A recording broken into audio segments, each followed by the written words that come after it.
Hello and welcome to a new episode of the So Video Games podcast. It is episode 125, in fact. This is a show where we talk about any game at all, including new stuff, old stuff, and anything in between. If we are playing it, we will be talking about it.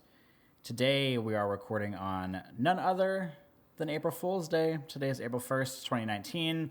I promise this is not going to be a joke show or a silly show or whatever. Brad and I are all business on the So Video Games podcast. Business in the front and business in the back. There's no party to be found here. No party at all. And speaking of, it is Brad Galloway who is joining me, as always, on the show. He is the editor of Game Critics. How are you, Brad? I am doing wonderful. Thank you for asking, sir. Good. You don't have anything up your sleeve for the show today, do you? No, because honestly, I fucking hate April Fools, dude. It's like, it sucks because personally, I don't like surprises and I don't like, to be scared or to be pranked or anything. Like, I usually just get mad. I don't think those are really funny. So I don't like to do those in real life. And online, it's really annoying because inevitably somebody posts something really fucking cool. Like, I get a ton of new game announcements and I'm like, oh, that would be, never mind. It's a joke. Happens all the fucking time. And I don't know why anybody does that. And it's weird because some people actually do make legit game announcements and then I think they're fake also. So it's just a weird day. Everything's confusing. You can't trust your eyes, your ears, or anything. And it's just kind of annoying. So I'm not up for April Fools. I don't like it.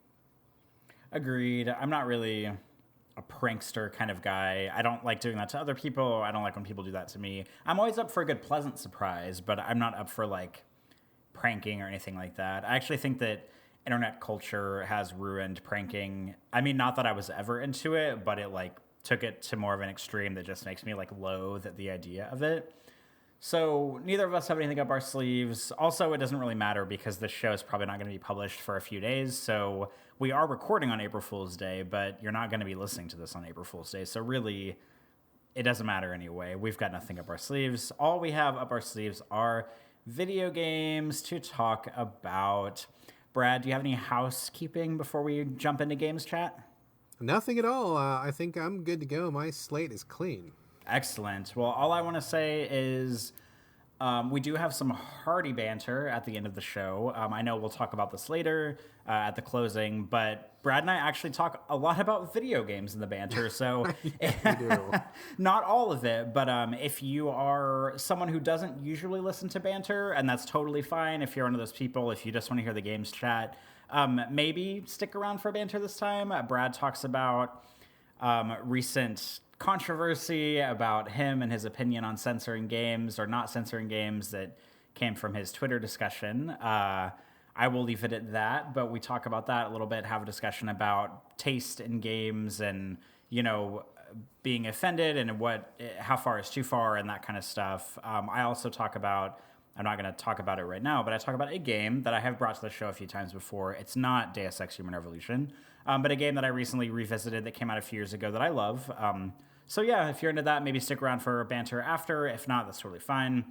But I don't want to get too overloaded on, talking about what we're going to talk about. Why don't we just talk about what we're going to talk about? So Brad, do you want to start us off on games chat proper?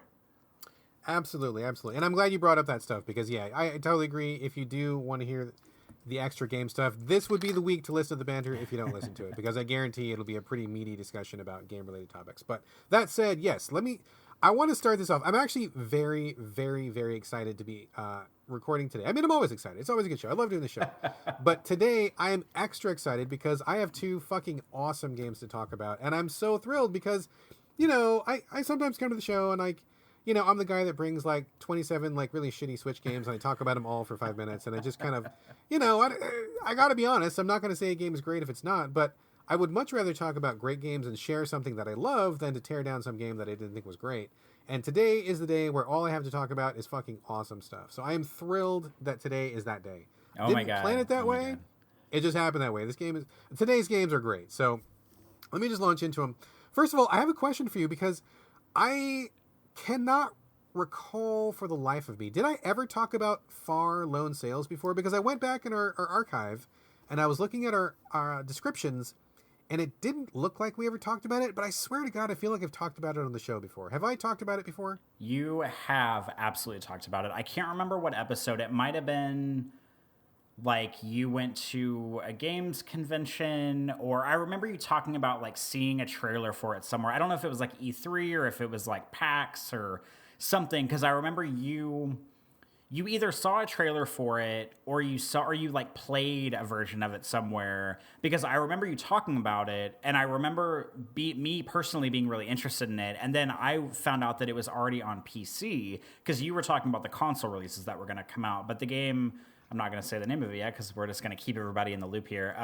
I guess you already have, but I had seen that it was on PC, and I've had it on my wish list on Steam for like months since you talked about it, and it has not gone on sale. And so I'm kind of playing like chicken right now with like the PC or the console version, now that I know the console version's coming out. But I'm really happy that you are apparently coming to the show with good news, because I remember you talking about it. I remember being really interested in it, and knowing that from what you've said so far that you like it, that makes me really happy. So why don't you talk about, I know you talked about it before, but now that you've played it, let's talk about far loan sales. Okay, so please excuse me if I've talked about this before. I must have talked about it before because I feel like I have, but I'm going to start from the beginning. I originally saw this at PAX. I think it was 2 years ago. It was in the Indie Mega booth, and it just caught my attention like immediately. Something about it looked so arresting and so intriguing. It's a very, I don't know that it's exactly black and white, but it feels very black and white. I mean, there may be little bits of color here and there, but in general, it's kind of a monotone game. But I say that in a good way because I think it's used to really strong effect. And what I saw at the convention was basically you play this little teeny tiny little person. You're just, I mean, you're like half an inch tall, and you're very small on the screen, and you have a vehicle. And this vehicle is just like a fantasy vehicle. It's kind of like a car. It's kind of like a boat. Kind of like neither one of those things. But what happens is you have this vehicle and you go inside of it, and when you go inside of it, it becomes like a cutaway, like ant farm view where you can see like all the rooms, you know what I mean? Like it's like a 2D side view where you can see like every passageway, every hallway, and every room. And so there's like an engine, and there's like a cargo room, and there's like all these little areas. You know what I mean by like an ant farm view? Yeah, totally. Okay, so that's exactly what happens when you go inside. And I just was so intrigued by it. Something about it just really hooked me. So I was very curious. Talked to the developer. He was a nice guy. And he said the console version was coming. I'm like, cool. So I waited, and finally it's here. It is now out on Xbox One. It's also out on PS4, and of course, it's been on PC for a while. So now that I've gotten to play the whole thing, finish the whole thing, been through the whole thing, this game is fucking awesome. It's so good, and I love it. I love it when something that looks good actually ends up being really good. Like, that does not always happen, but this is absolutely the case. So it's a I don't want to spoil too much about it, but like it is not really a narrative game, although narrative is kind of at the heart of what happens. I can't tell you much about the story, but it's very, very environmental based. Like there's no cutscenes, there's no dialogue in the game, there's no text in the game, no spoken text in the game.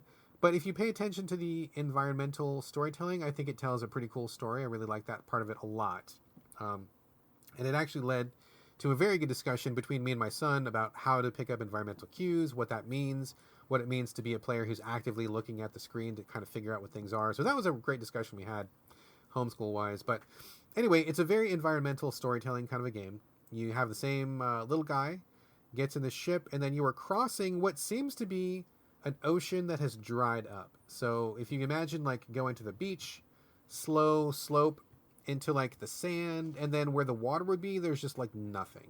So you don't know exactly what happened, but it's pretty clear that you're at the bottom of an ocean and there's just no water anymore. And so as you go inside your ship, it's very cool because you have to like manage the ship. There's no other characters. You're just you and your ship, your car, or whatever you want to call it, your vehicle. You have to pick up things that have energy inside them, and you put them inside the engine, and you have to like push a button to like activate the engine to suck the energy out of the thing, and then you got to run over to the engine and you got to push a button to like make it build up some steam, but then there's too much steam, and if there's too much steam you got to push a button to let the steam out. There's also like a brake button, there's like a little elevator you can ride up and down, and so you're kind of like managing this giant vehicle by yourself. Like you're just rolling along the bottom of this empty sea, and then you're like running up and down. I mean, there's about the equivalent of like 3 floors within the ship. But it's a very small ship, very manageable, very tiny. It's not huge. You're not going to get lost.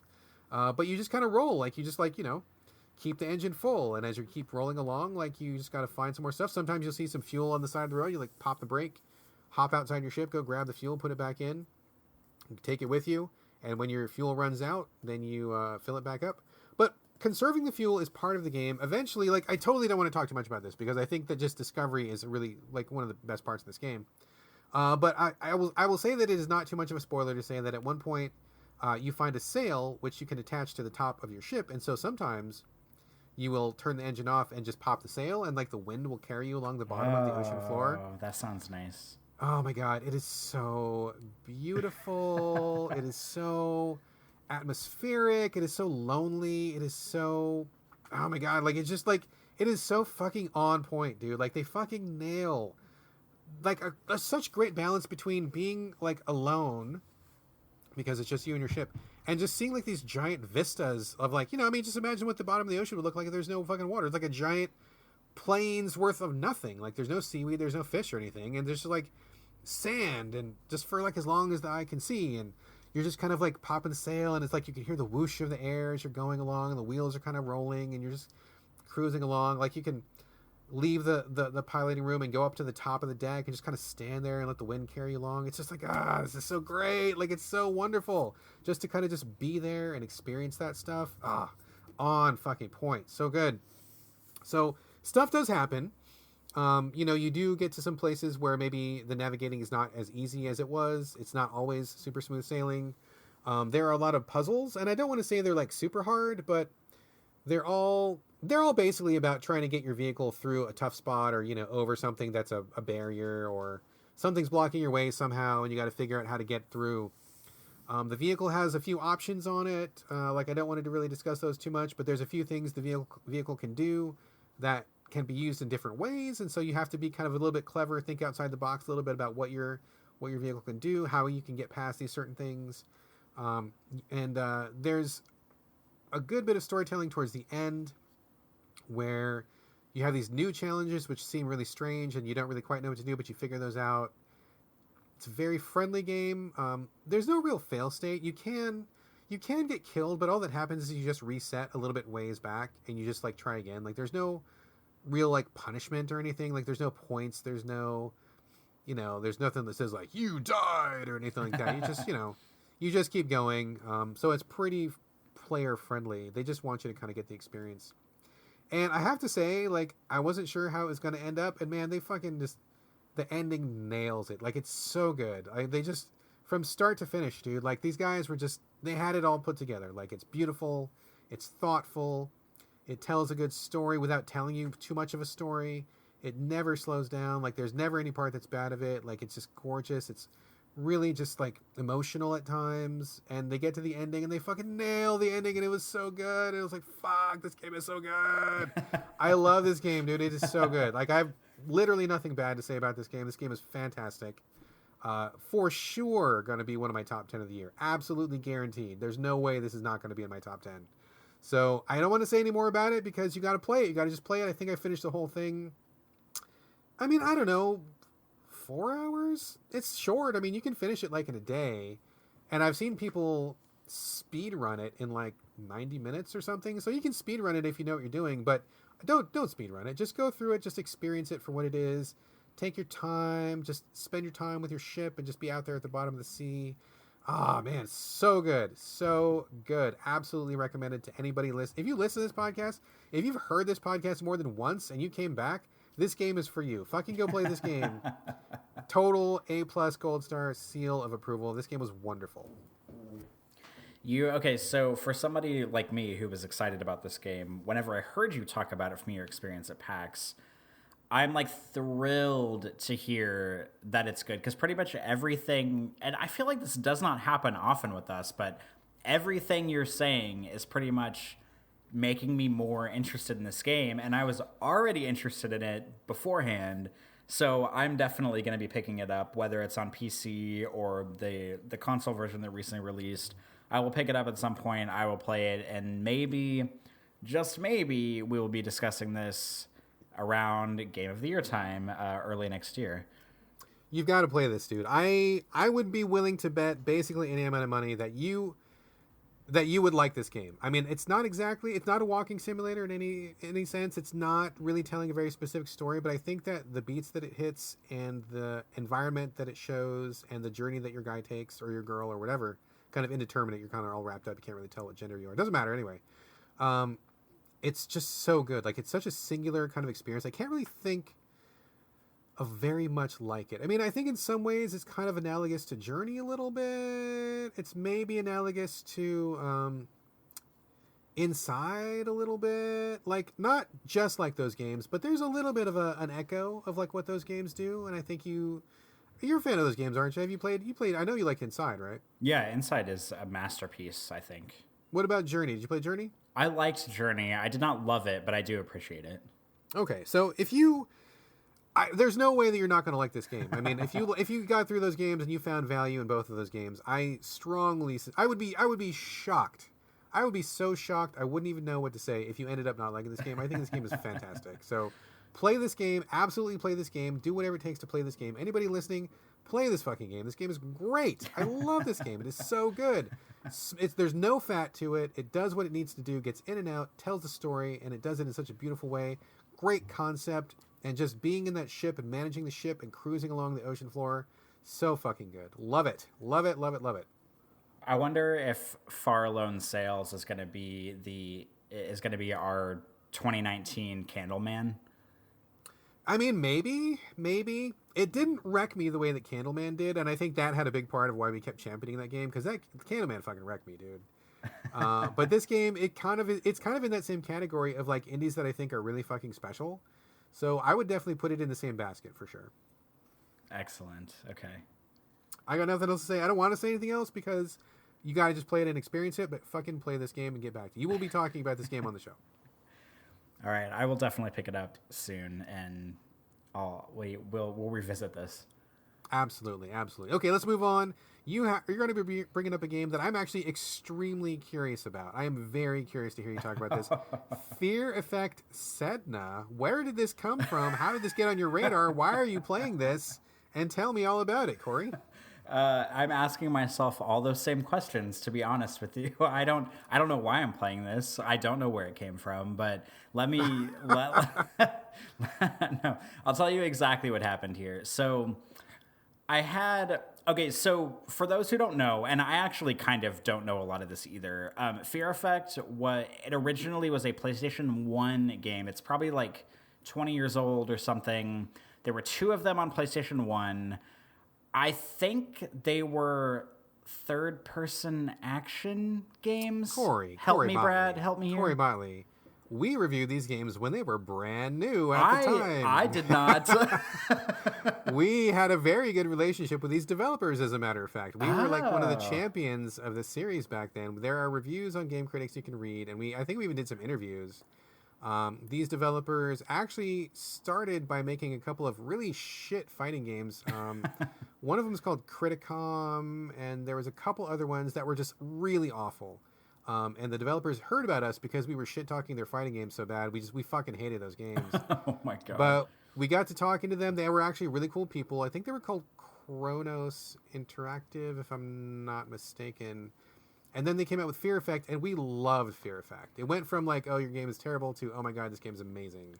Okay, so you give... Okay, so because I have known what Fear Effect is, but I never ever played them. So give me the only... Okay, so I'm going to tell you what I think Fear Effect is, and I want you to fill in the gaps before we jump into the game. So the only thing I know about Fear Effect is that it was a PlayStation 1 game, had a graphical styling that was kind of... It's like if you took like Siphon Filter and like a cel-shaded game and married them. It's kind of what it looks like to me. The big hook that I remember about Fear Effect was that it was like it starred 2 like hot lesbians. That was like kind of the thing it had going for it. It was like in that era of like skin tight, leather clad, like spy ladies who were lesbians. So it kind of like had this weird like kind of like sexploitation thing going along with it, as far as like it being an action adventure game. The thing that I was always confused about, and I never played it, so this is why I was confused about it, is that I didn't understand why it was called Fear Effect, because based on all of the marketing materials and the game covers,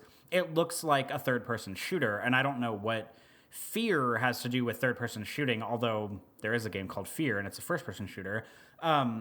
So I never played them. I don't really know anything about them. So tell me how far off the mark I am, and please fill in the background for me before I talk about the new one.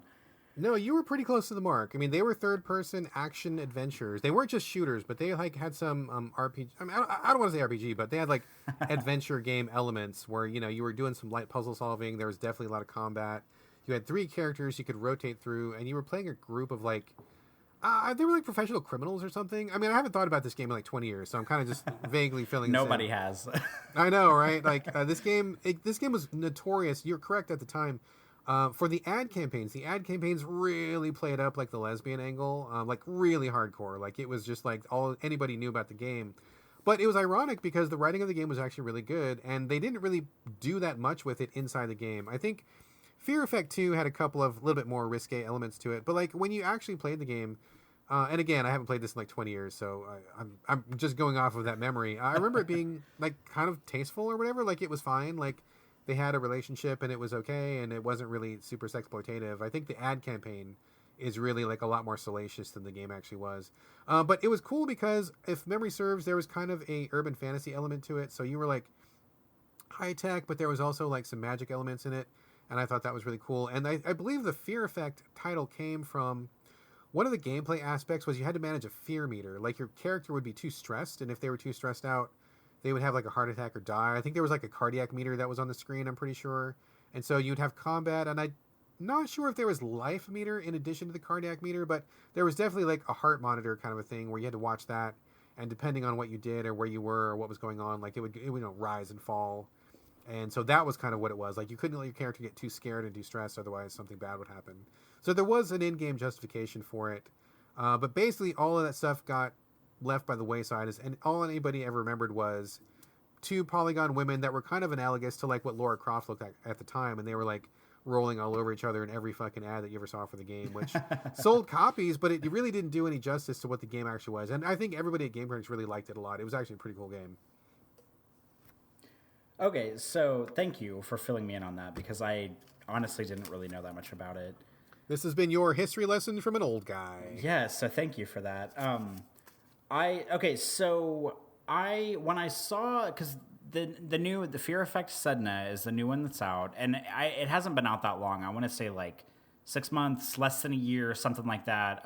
As usual, as you can tell by my intro of this game, I did very little research on this. My research is basically playing the game for like a half an hour. So I want to be clear that I have not deep dived on this game. I played it for like a half an hour. I bought it on Switch, and I had my suspicions about this game, about it being maybe mediocre, because I remembered what I thought the old Fear Effects looked like. They looked like third-person action games, third-person adventure games. But kind of the twist on Fear Effect Sedna is that after it had come back after all these years, this one is kind of like an isometric tactical shooter, like not unlike Shadow Tactics or something like that, which you talked about at length last year.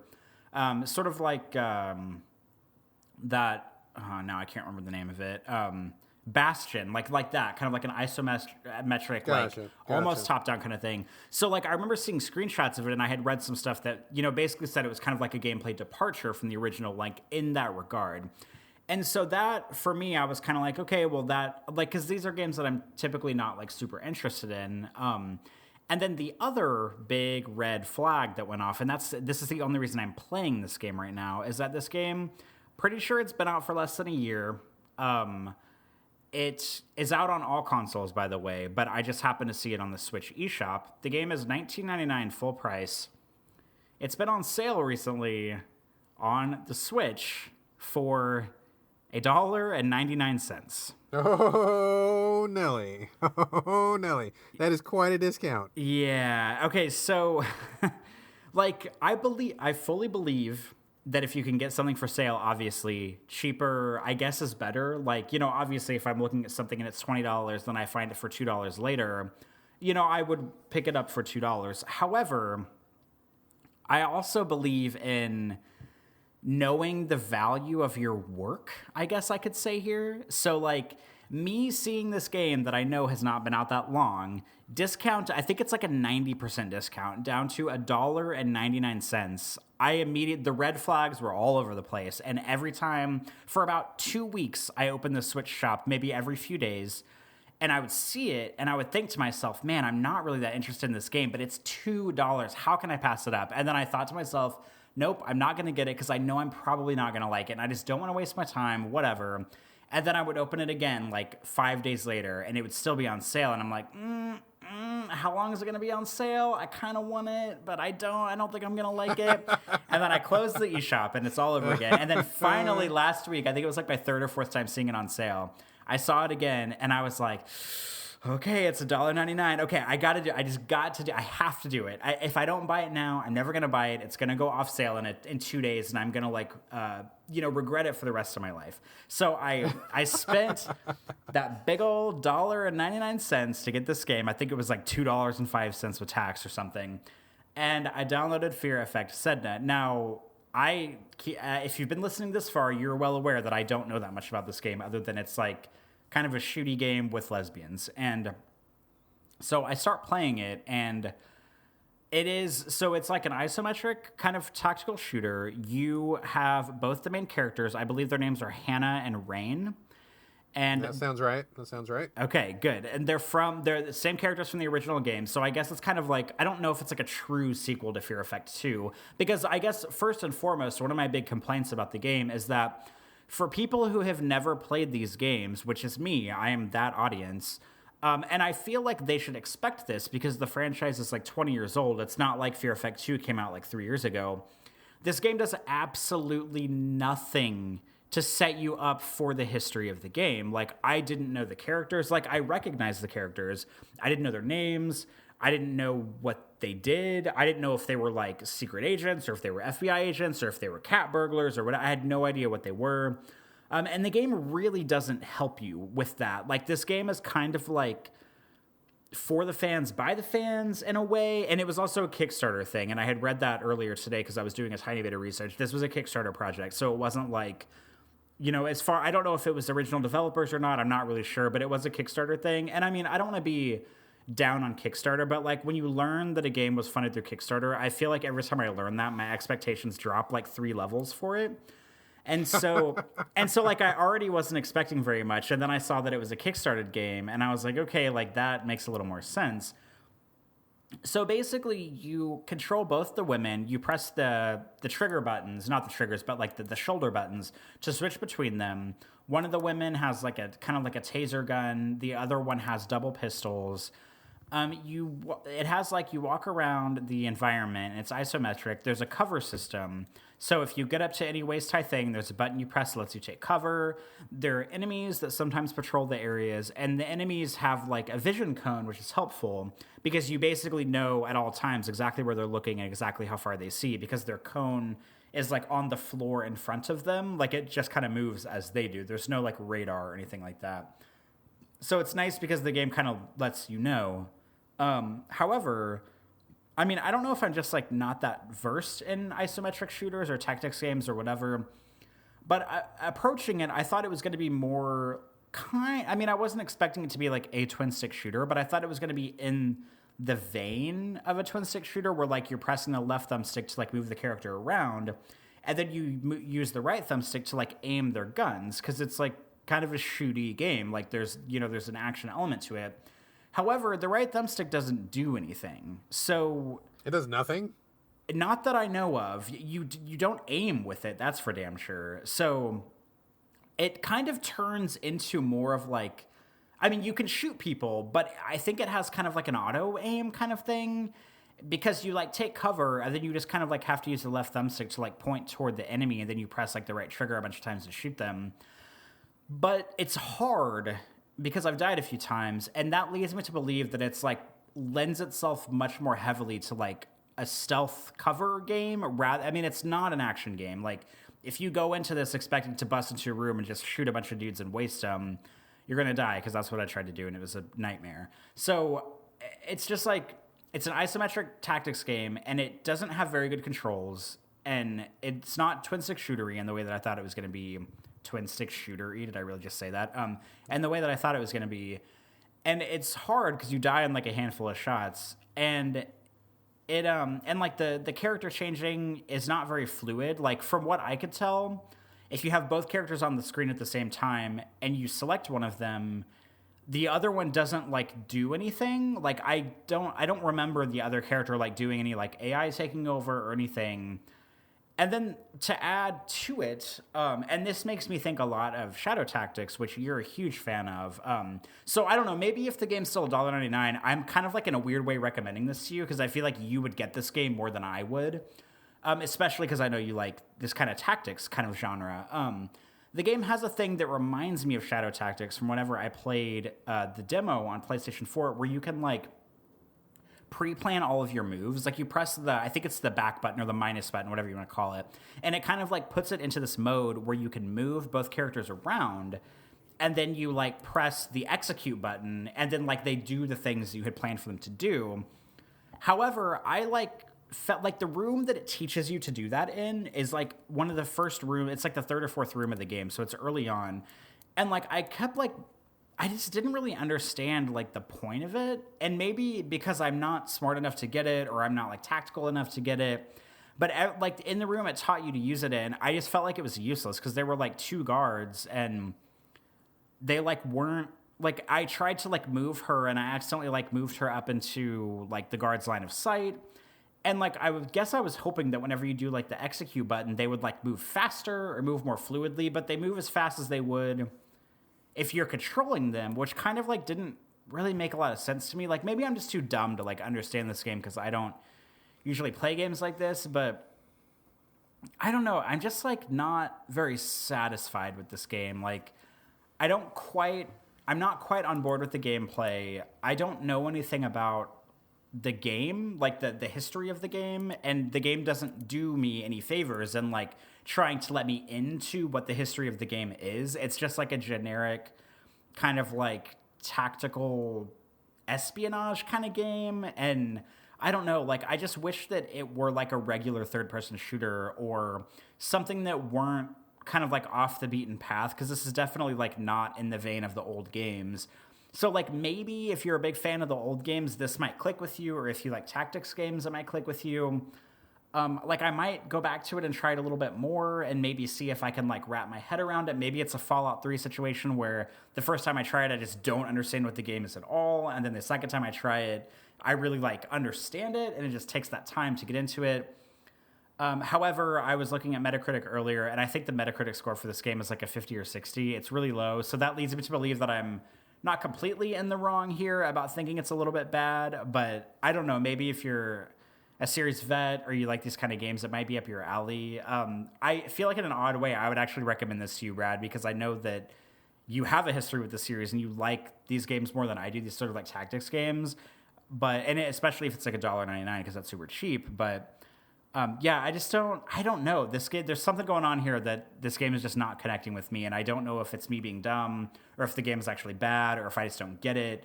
But I don't know. I'm just like not on board with it for right now is maybe like the best way I can say it. Well, it's been a long time since I played a Fear Effect game. And I to be fair, I did like them back in the day. They were actually pretty cool. I really liked what they were doing. Pretty edgy in a good way. Very different for their time. It was I think it was ahead of its time, honestly, in some ways. So I do have fond memories of them. But I saw this was coming out and I'm like, oh geez, this is something that I would be probably the exact audience for, because I actually played these old games and I do like tactics games. But they weren't tactics games back then, so that is kind of different. And I honestly don't remember much about the games other than, Hannah and Rain were the main characters, and there was a couple other characters as well. So this seems like maybe kind of a departure, but I think people that I talked to did not look on it very favorably, so I kind of stayed away from it. I mean, I would probably drop $2 on it just to see, but I didn't pay full price because I think a lot of people were like, oh, this ended up being not so very good. But I don't know if it would be any good because I have some nostalgia for it, or maybe because I'm the tactics guy. I mean, I have no idea, but I will check the Switch after we get off the podcast here. If it's still $2, I'll pick it up. And then I'm not going to pay $20 for it, but I'll pay $2 for it. And if it's there, then we'll talk about it And if not, then I'll just wait till the next time it goes on sale. Yeah, maybe that's just my pitch for bringing this up on the show is that I'm like, for the love of God, will you play it and tell me if it's good or not? I can do that. If it's still on sale, I guarantee I will pick it up and we will get to the bottom of this. We will get to the truth of the matter. Okay, well, we can, if it's still on sale, we can revisit it and circle back later. But do you want to move on to your next game? Yes, let's move on because, as I said earlier in the show, I have 2 fucking awesome games to talk about, and I'm very excited. This one is currently under embargo. We cannot talk about it until April 4th. So by the time, I mean, you'll probably be done with the edit before that, but you might have to sit on it for a day or two. Because I did check to see if we could talk about it in a preview sense, and they're like, no. Which is weird, because it's like, man, don't you realize what a good game you have? Like, what are you afraid of? This game fucking kicks ass. Like, I'd be talking about this all over the place. I'd be giving this to YouTubers. I'd be getting this in the hands of anybody that can play it, because this game is great, but maybe they don't know what a good game it is. Anyway, this is a great game. It's called Mechstermination Force. Not a great name. I will say the name sucks. No, this is the best name. How dare you, first of all. This is the worst name. They could have... this is a really bad name, but it's mech, like big giant robot mech, M-E-C-H, and then Stermination, Mechstermination Force. Terrible name. Do not like the name. But what this game is kind of like a boss rush. It's a 2D... it's not pixel based. It's kind of like a, they render the graphics. And I'm playing it on Switch right now. You play a tiny little character, very similar to something that you would see in like, Contra or like an old, like kind of like arcade side-to-side shooty sort of a game. You ever played Contra, Corey? I haven't, but I'm well aware of what it is. All right. So it's one of those things. You play a teeny little guy or girl. There's 2 guys, 2 girls to pick from. Doesn't matter which character you pick. It's just about which one you think suits you the best. There's no functional difference between them, as far as I can tell anyway. So you pick one, and then you go into the world, and the world is just like this kind of goofy, cartoony version of just Earth or whatever. And they're like, oh my god, giant robots are all over the fucking place, and our entire army has been destroyed. You're the only person left. So get out there and kill some robots. Just go do it now. I mean, begs the question, what makes you think I can get this done when the entire army of the world couldn't get it done? But, I mean, whatever. It's a video game, right? Suspension of disbelief. So you take your person and you go out to fight a robot. And, like, these robots are enormous compared to you. Like, we're talking about, like, the same sort of a scale as, like, Shadow of the Colossus or something like that, where the robots are just, like, fucking gigantic. I don't know how far through the game I am, but I've gotten to the point where like the robots are so big you can't even see them all on the same screen with you. So they're pretty large. And it's just like a boss rush. Like you get to the robot. There's no level or anything. There's no grinding. You just get to it. Just get to the combat. And you start off with like a regular kind of machine gun and you shoot, like parts of the robot can be destroyed. So like they'll have some armor shielding on their arms or their legs or something. And you look around for weak spots on the robot.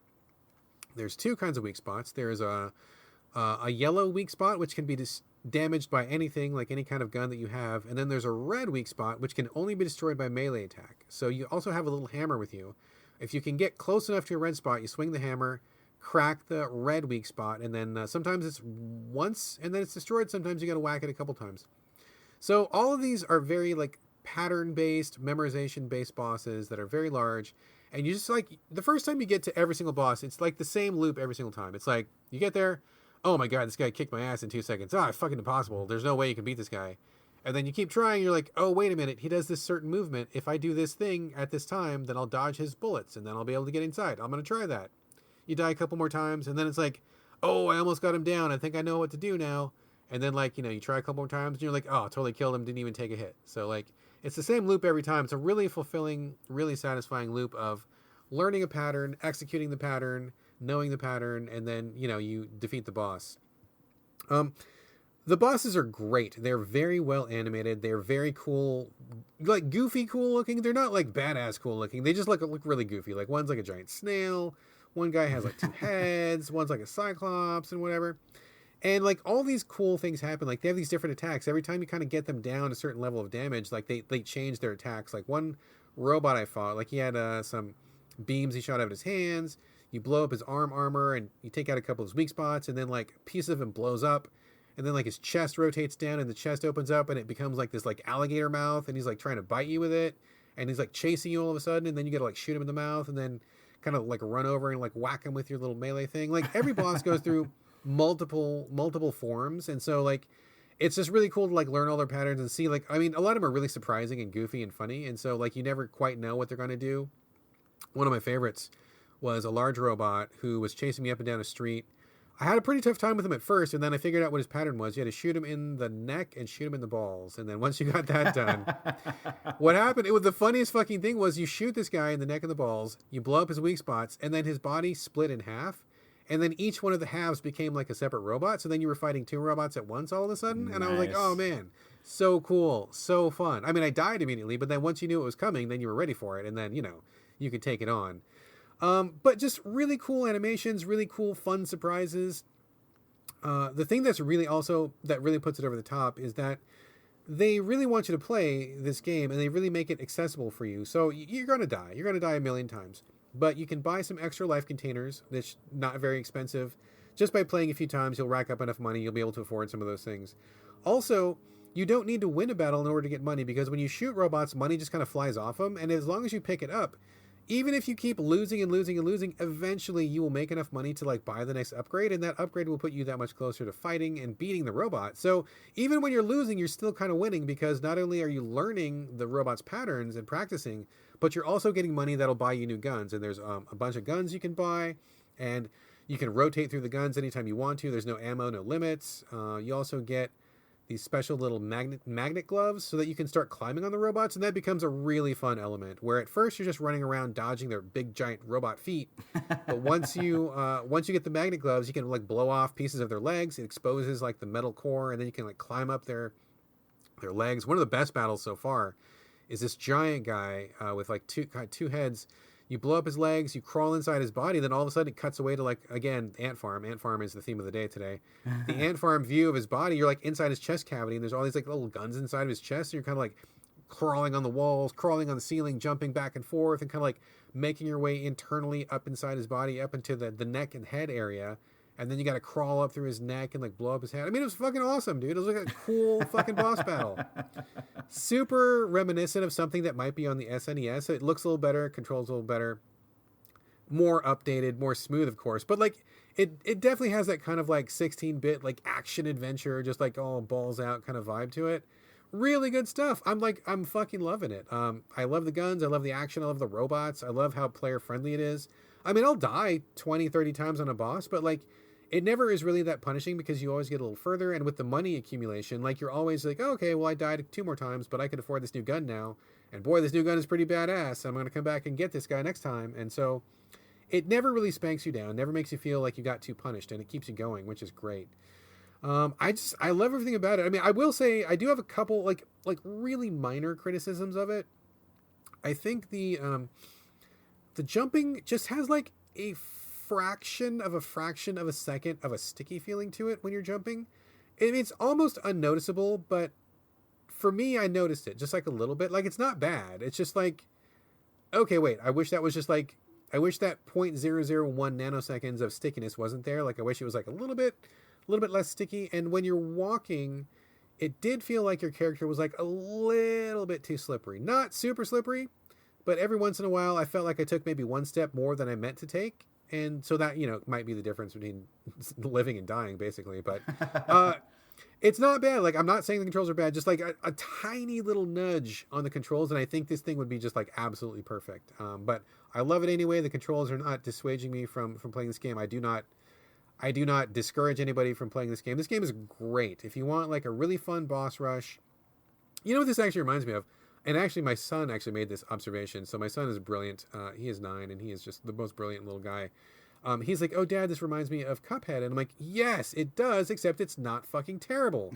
It's fucking awesome. If you like the idea of Cuphead, where there's the really cool bosses, really cool animation, and if you like the idea of like a really low-fat game with just like boss rush sensibilities, this game has a much better difficulty curve. It's much more playable, much more player-friendly. It doesn't feel like you're just getting punched in the face every time you play like one of the bosses. Like, it just feels better to play. So I love this game. I think this game is great. I would recommend it to anybody who wants kind of like a Contra, 16-bit SNES sort of a boss rush, actiony, well-animated game. I just think it's so fun. It's great in short bursts. You can take one boss out and feel like you accomplished something, put it away, come back to it later, no big deal. It's just good. It's good all the way around. Really, really tight. These developers, I believe they're called Horberg Productions. They're responsible for Gunman Clive, which was on iOS. It might be also on the Switch. Did you ever play Gunman Clive? I don't even know what that is. I think I must have played it sometime back in the day. I think I played it on phone and I didn't like the controls. But now that I'm really liking Mechstermination Force, I'm thinking I'm going to go back to Gunman Clive. I'm pretty sure it's on the Switch, and I suspect that might be a better game with actual controls. So I'm going to try that out and see if I like that. But Mechstermination Force is the shit, dude. This game is so good and so fun. Smart design decisions, smart balance, smart difficulty curve, great animations, great robots. It's so good. I'm so happy that I've got two awesome games to talk about this show. I am shocked, first of all, that you have two awesome games you want to talk about. And also, as amazing as this game sounds, and as much as I trust your opinion on it, this sounds like 1,000,000% not the thing that I would ever want to play. But I am entertained by hearing you talk about it. Well, good. I'm glad. It is not something I would recommend to you. I don't think this is your jam. But yeah, if for people listening who do like this kind of thing, this is great. I think it's so just really well done. I just have to really applaud these guys for like just the smart design and the smart choices they're making. It's just everything about it is just really on point. I'm really, really happy with this game. I think this game is wonderful. I wish that they would not have embargoed it, because I'd be talking about this game on Twitter 24/7, but they are in lockdown, and I'm only talking about it now because I know that we will not put the show out until after the 4th. So I wish they would be more, easygoing with the embargo. I wish they took more confidence in it, but this game is the shit. It's really, really good. Totally recommend it. Great fit for the Switch. Nothing bad to say about it. I love it. So that's two awesome games this show, and I couldn't be happier. Any questions, Corey? Should we move on? I was just going to say that these developers are going to be kicking themselves whenever this game comes out and it does not sell well, and you could have been selling it for them this entire time. Oh man, nothing sucks more than when I really want to like hype a game and I really want to get word out and they just don't let you, and it's so painful. I really hope this one doesn't get buried in the rush. I know there's a lot of stuff coming out for Switch. I know this is not a big studio, and the way that the PR is approaching it, it doesn't seem like they have a lot of confidence in it.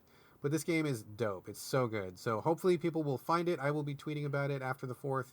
This show will be released after the 4th. Hopefully people will get word of this and it'll find success, because these guys did a goddamn great job. I couldn't be more thrilled with this game. This is wonderful stuff. So enough of Mechstermination Force. Corey, you're going to be talking about Spider-Man. We talked a lot about Spider-Man. You loved it. I did not love it so much. Still a good game, though. The DLC, I've heard a lot about the DLC. I am not coming back to the DLC. I will not ever play Spider-Man again. But you, sir, I guess tell us which DLC you played and what you think of it. Well, you're correct. I played this game. I loved it. I think it was my number 2 game of the year last year, or my runner-up for game of the year. Basically, since I played it, I've been like waiting for the season pass or for any of the DLC to go on sale, because it came out and then they released, like, there's 3 DLC packs out that are basically like chapter additions to the game. It's all story-based DLC. It's not like weird, like challenge rooms or just like other stuff. It's just straight on more story stuff. They did kind of like a once a month thing where like they would release 1 chapter of DLC each month until they had 3 out. And I think that's all they're doing. I haven't heard anything about them releasing anything else. And I've been waiting for it to go on sale or for the season pass to go on sale, because I knew deep in my heart and my video gamey heart that it was going to go on sale at some point. Even though this game was successful as all get out, nothing stays full price forever. So I knew it was going to go on sale. And finally, the DLC went on sale. The season pass went on sale about 3 weeks ago. I immediately bought it. I think it was on a PlayStation Plus sale or something like that. It wasn't even that much off. I think it was like 20% off or something. So it wasn't even that great of a sale. But I thought, damn it, I've been waiting so long for this. Like, I need to just buy it now. I want to get this DLC. It had been long enough to where I wanted to get back into Spider-Man. And I had been letting a friend borrow it. So I bought it. And then like I waited a week or so to get it back from him. And then I jumped in. So I can't remember, because I'm a terrible person, I can't remember the name of each of the DLCs. One is called like the Heist, and one is called something else. I can't remember. It's not really that important. There's just 3 of them. And is it the other Heist? Is it what? Is it the other heist? It's the heist and the other heist. The first one's called The Heist, the second one's called The Other Heist, and the third one is called The Other Heist. The other heist. Oh, that's good. That's good. Yes, I love that. Definitely, it's Marvel putting that marketing money to work with Insomniac trying to name their DLC. But it's basically like once you wrap Spider-Man, just like most open world games, you can continue to play in the city. There's like side quest stuff for you to do. There's crimes around the city. You could just keep web swinging around, I guess. And eventually they patched in a New Game Plus mode. I have not started a New Game Plus, but they have like the full-on New Game Plus experience now where you keep your upgrades and then you just go through the rest of the game all over again. But then they have the DLC, and in order to access the DLC, I don't know if this is important or not, but I think it's kind of important. You have to go into the pause menu and actually like load the DLC. And the weird thing is that like whenever you go to access it, and each chapter is its own thing, it kind of like, whenever I first went in, it was like, oh, if you load the DLC, you will lose all progress since your last checkpoint. So I was worried that the DLC was going to like wall you off into like a really small part of the city and it was going to take place there, because it kind of makes you think that you're like starting this like loading this new journey kind of thing. But it loads and then it just drops you right back in the city. So if you buy it and you think it's going to do something weird, it doesn't. It just loads the DLC and then it puts you right back in the city where you were. Not sure why it has to load, but I mean, I guess it's neither here nor there. So all three DLCs feed into each other, and they all end on like kind of cliffhangery endings. And I'm not going to spoil it, but I'll just set up the story. So the first one involves Black Cat, who is in the campaign a tiny bit through some side quests, and then she kind of like doesn't really come back. She doesn't die or anything, but she just like isn't in the game anymore. And then for those who are familiar with the comics or with, I guess, like Spider-Man lore, there's a big kind of like side story about Spider-Man and Black Cat. Like he kind of like takes her under his wing to like teach her like, I don't know, Spider-Man-y ways, and then they end up dating, but she's a cat burglar. So, they break up because she's kind of like a bad girl and he's a good guy and whatever, but they have like a past, a romantic past. And so she shows up in the DLC and basically like, Spider-Man kind of gets tied up in this, like she's stealing stuff and he's trying to figure out what she's doing and he's kind of on her tail, and then they end up working together for part of it. And I'm not going to spoil all of it, but I do like the first chapter because it really focuses on the two of them and their relationship and the jobs that they're doing together. And it's cool because it kind of takes the game, like the bigger game is kind of like this big superhero-y, supervillains, like conspiracy thing going on in the city. And I like the first DLC because it like really shrinks it down to like, she's doing these heists, he's trying to figure out what she's doing, they end up working together, and it's just like a nice, like more intimate story. And I like her as a character in the game. And then Peter Parker is kind of like torn between, because he's kind of in a relationship with MJ or Mary Jane, and then like Black Cat comes back into his life, so he's got this kind of like dual thing going on where like he still likes Black Cat, obviously, and she's kind of like being super flirty with him all the time. And then like he's calling MJ to like get mission briefings or like ask her about how like her reporting is going for the Bugle and stuff. And so it's kind of cool to have this dynamic like among the three of them where he's kind of being torn back and forth.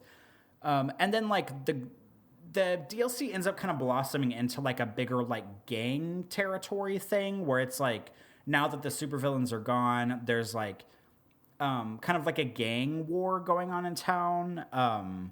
And it's led by Hammerhead, who is a villain that I'm not really familiar with, but I don't know how famous he is in like the Spider-Man universe, but he's kind of like the main villain in the DLC, and he's heading up a gang, and it's just kind of like a gang on gang thing, and you're trying to like figure out, they're like stealing tech around the city and becoming like super powered. It kind of ends up dissolving down into kind of like a, I don't know, just kind of like a mediocre like gang war thing.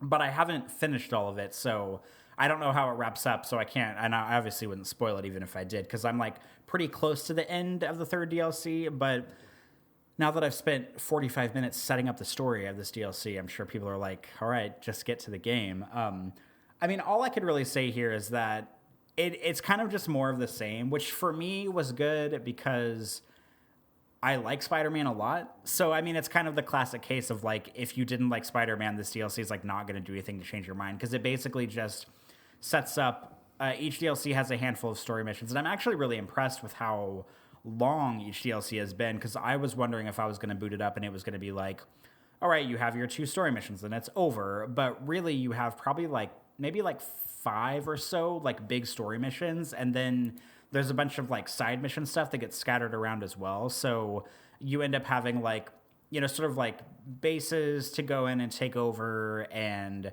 there's these different, like, there's this character in the game called Screwball, and she's kind of like a really annoying, like, YouTuber. And she sets up these streaming scenarios where, like, she lures Spider-Man into an area, and she has her, like, webcams on and basically, like, unleashes, like, bad guys on him or something. And she, like, streams him in danger in order to like grow her numbers. So it's kind of relevant because it's very like social media and sort of like Twitch and YouTube focused. But she's really annoying, which on one hand is like great because she's supposed to be annoying, but on the other hand it's like she's really fucking annoying. So like doing those missions is kind of terrible because you have to like, she's just really obnoxious, in a very like YouTubey sense. So it has a lot of those side missions. So I'm just like pretty impressed with like the length of it overall. I spent like a lot of the weekend playing through it, and I haven't finished all of the DLC yet. And it has like some new interior environments. In the first DLC, there's a great, you go into an art museum, and like kind of one of the big things about Spider-Man is that it has a really great photo mode. And like if you follow me on Twitter, I've been posting like a shitload of Spider-Man screenshots lately. And like the art museum in the first chapter is just like, it's like the chef's kiss of like great interior areas to do like great photo mode stuff in. So I was like having a field day, just like spending an hour just going around the museum and like putting on Spider-Man's different outfits and like doing different photo mode stuff and making him jump and then freezing the frame and, setting up the lens and taking pictures. And I was really impressed with just sort of like the interior environments that they've done for the game, because some of it is outdoors in the streets, but they have a lot of good like interior missions, which I'm pretty satisfied by. Some of my criticisms, I feel like my big criticism of the DLC so far is that a lot of it is really combat focused. And I think Spider-Man has a good combat system. I don't think it has a great or a phenomenal combat system, but it's probably like, I consider the Batman games like Arkham Asylum and Arkham City to be like the gold standard for like this kind of combat. And this is like one step away from that. So if I'm comparing it to like the best thing ever, and it's like the best thing that I've found since then, it's obviously pretty good, but I don't think it's as good as the Batman games. But a lot of it is just more of that. Like it introduces a few new enemy types. Like there's an enemy type that has this giant Gatling gun, so that's like kind of a scary situation. And it just has a lot of like really big fights where there's like a ton of dudes. And they have, enemies that don't have any weapons. They have enemies with stun batons, enemies with shields, enemies with these, like, plasma shields that rush you. Eventually, the enemies have jetpacks. Some have rocket launchers. The new Gatling gun guy, they have, like, heavy dudes. So there's, like, a lot of stuff going on in these fights.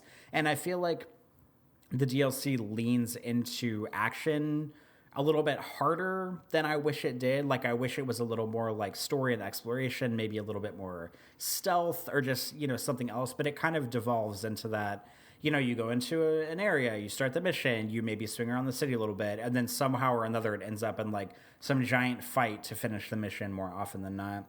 So I wish it were a little bit lighter on that. But I also have to keep in mind that I'm playing all these DLCs at once. So like if I had played them as they had come out monthly, I probably wouldn't feel this way. So just be warned that if you get tired by the combat in the game, maybe space out the time you play the DLCs. But long story short, it's more of Spider-Man. I loved Spider-Man, so it's really nice to be able to just kind of get back in the saddle, play it more. Every DLC has 3 new suits in it. You get the first one after you beat the first mission. You get the second one after you beat the last mission.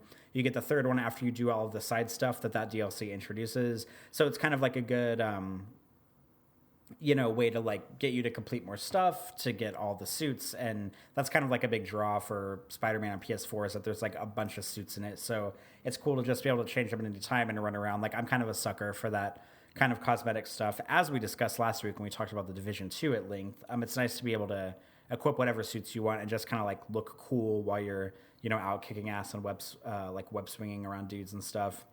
But yeah, it's more the same. I like it. I actually like it. I more than just like it. I might love it. But if you didn't like it or you didn't get on with Spider-Man in the first place, this DLC is not going to do anything to change your mind. There's no new game modes. There's no like differences in really what you've seen before. But I like it. So if you've been dragging your feet on buying Spider-Man DLC because you weren't sure if it's good or not, I'm here to report that it is very good. Excellent. I was not the biggest Spider-Man fan, so I probably will not be dipping in. I actually, it's funny you say that it leans into the combat too much, because I found that the main campaign had way too much combat for my taste. I felt like, I played it before they implemented the new easy mode, I guess. I heard somebody say that one of the patches gave like a brand new like easy mode, and I probably would have played that if I had played it, because I like Spider-Man. I think Spider-Man's cool, but I just like, there was just like a lot of combat, and it just wasn't really that fun, and I felt like you had to do like a lot of it. So I'm going to give it a pass. I'm glad you're enjoying it though, and I know a lot of people really like Spider-Man, and I'm happy to see a good Spider-Man game come out. Not my thing, so I'm just going to say happy for you. I'm just going to move on. It's kind of our part of our running theme for the show today. Like, all right, I'm glad you liked it, but it's not my thing, but let's move on. That's what makes our show about games so good, man, is we can see something that's good, realize it's not for us, and we don't need to get mad about it. We don't need to tear anybody down. We just say, glad you like it, and let's, live and let live. That's what's so good about the So Video Games podcast, I think. Indeed. Well, that's all I have to say about Spider-Man. Do you have anything else you want to discuss? No, man, I am all talked out. I just do want to give another shout out to people. If you like this show, if you like what we had to say, but you don't usually listen to the banter, I think this is the day that you maybe want to listen to the banter. We do have a lot of game-oriented stuff in there, and we do talk about something that's, kind of a heavy topic. Censorship, delisting games, racism, that kind of thing. So if that seems like it's up your alley, I would strongly encourage you to listen past the closing music and hear the banter. But if you don't want to, that's totally fine too. We put it in the banter for a reason. If you just want the game stuff, there you go. I have nothing else to say this week. And I'm really glad, again, that I got to talk about two great games. Don't count on this being a trend, though. I'm sure I'll find something awful for next week. We'll see. Oh, boy. Yeah, next week you're going to come back with like 15 Switch games, and you're going to like half of one of them. That is very possible. Very, very possible. But we will find out next week. But that's all I got for this week, man. Excellent. That's all I have too. So we can close out the show. If you've been listening this far, thank you. It brings us to the end of the So Video Games Podcast episode 125. I'm not going to go on about the banter because Brad just covered that. But we'll catch you guys next week for the next show. If you guys want to get in touch with us, please remember you can send us any thoughts, any comments, any feedback, games that you're interested in us discussing, anything like that. If you listen to the banter and want to add to the discussion, after the banter section, Brad invites some discussion if you're interested in talking to him about anything that he brings up. By all means, we're open to discussion. Just please don't be an asshole. That's like the one thing we ask. And luckily, like, we actually don't really get anybody that writes into us. No, our that fans is an are asshole. great. We have awesome fans. Yeah, just, be cool, basically, is what I'm trying to get at. Also, I didn't tell you this, Brad, which this really doesn't make a difference to you, but I've traded a handful of emails with a listener named Brian recently, and I wanted to tell you this, but I forgot. He played Florence recently and emailed the show to let us know that he liked it and he was glad that we recommended it, and that it was so much more than he expected out of a mobile game, and so he's very appreciative of like the indie gems that we bring to the show. And we didn't even like plan for our show to be like this, but whenever you play so many video games, it's like you kind of have to jump into the indies a lot because there's so many out there. And I feel like a lot of people that listen to the show appreciate the fact that we like kind of wade through the pool of indies so that we can try to find the good ones and then bring them to the show. So Brian, thank you for your email. I'm glad that you played Florence because it's wonderful and everybody should play Florence. But yeah, if you want to get in touch with us, just like Brian did, you can email us. Our email address is sovideogamespodcast@gmail.com. You can also post comments on the Game Critics site when the shows go live over there. Every show is on its own page, almost like a news story, and there's a comment section underneath it. keep in mind, we moderate the comments, so just because you post something does not mean it's going to get approved if you're a jerk, but we approve most comments, so just keep that in mind. You can Not also... this week. Not this week. We're not approving comments. No. Maybe next week we will, but not this week. Oh my gosh. Closed comments for this week. But you can also find us on Twitter. That is a good place to get in touch with us. It's maybe the best place to get in touch with us. We are a collective show on Twitter at SoVideoGames. And last but probably not least, you can get in touch with us individually on social media. Brad, would you like to give out your handles? Yeah, you can find me on Twitter. You can also find me on Instagram. I've been a little bit more active on Instagram lately. I'm trying some new things out there, so please feel free to follow if you like. But you can find me. It's my name, BradGallaway, all A's, no O's. Excellent. And my username on Twitter and Instagram is also my first and last name. It is Corey Motley, CoreymOtley. And that's the end of the show. Brad, do you have anything else before we sign off? No, that's it. But as always, thank you folks very much for listening. We're glad to have you as fans and hope you're enjoying the show. And join us next week when we're back. Yes, all those things and more. But that brings us to the end of episode 125. We'll be back with 126 next week. But until then, this is bye from Corey. And this is bye from Brad. We'll see you next time.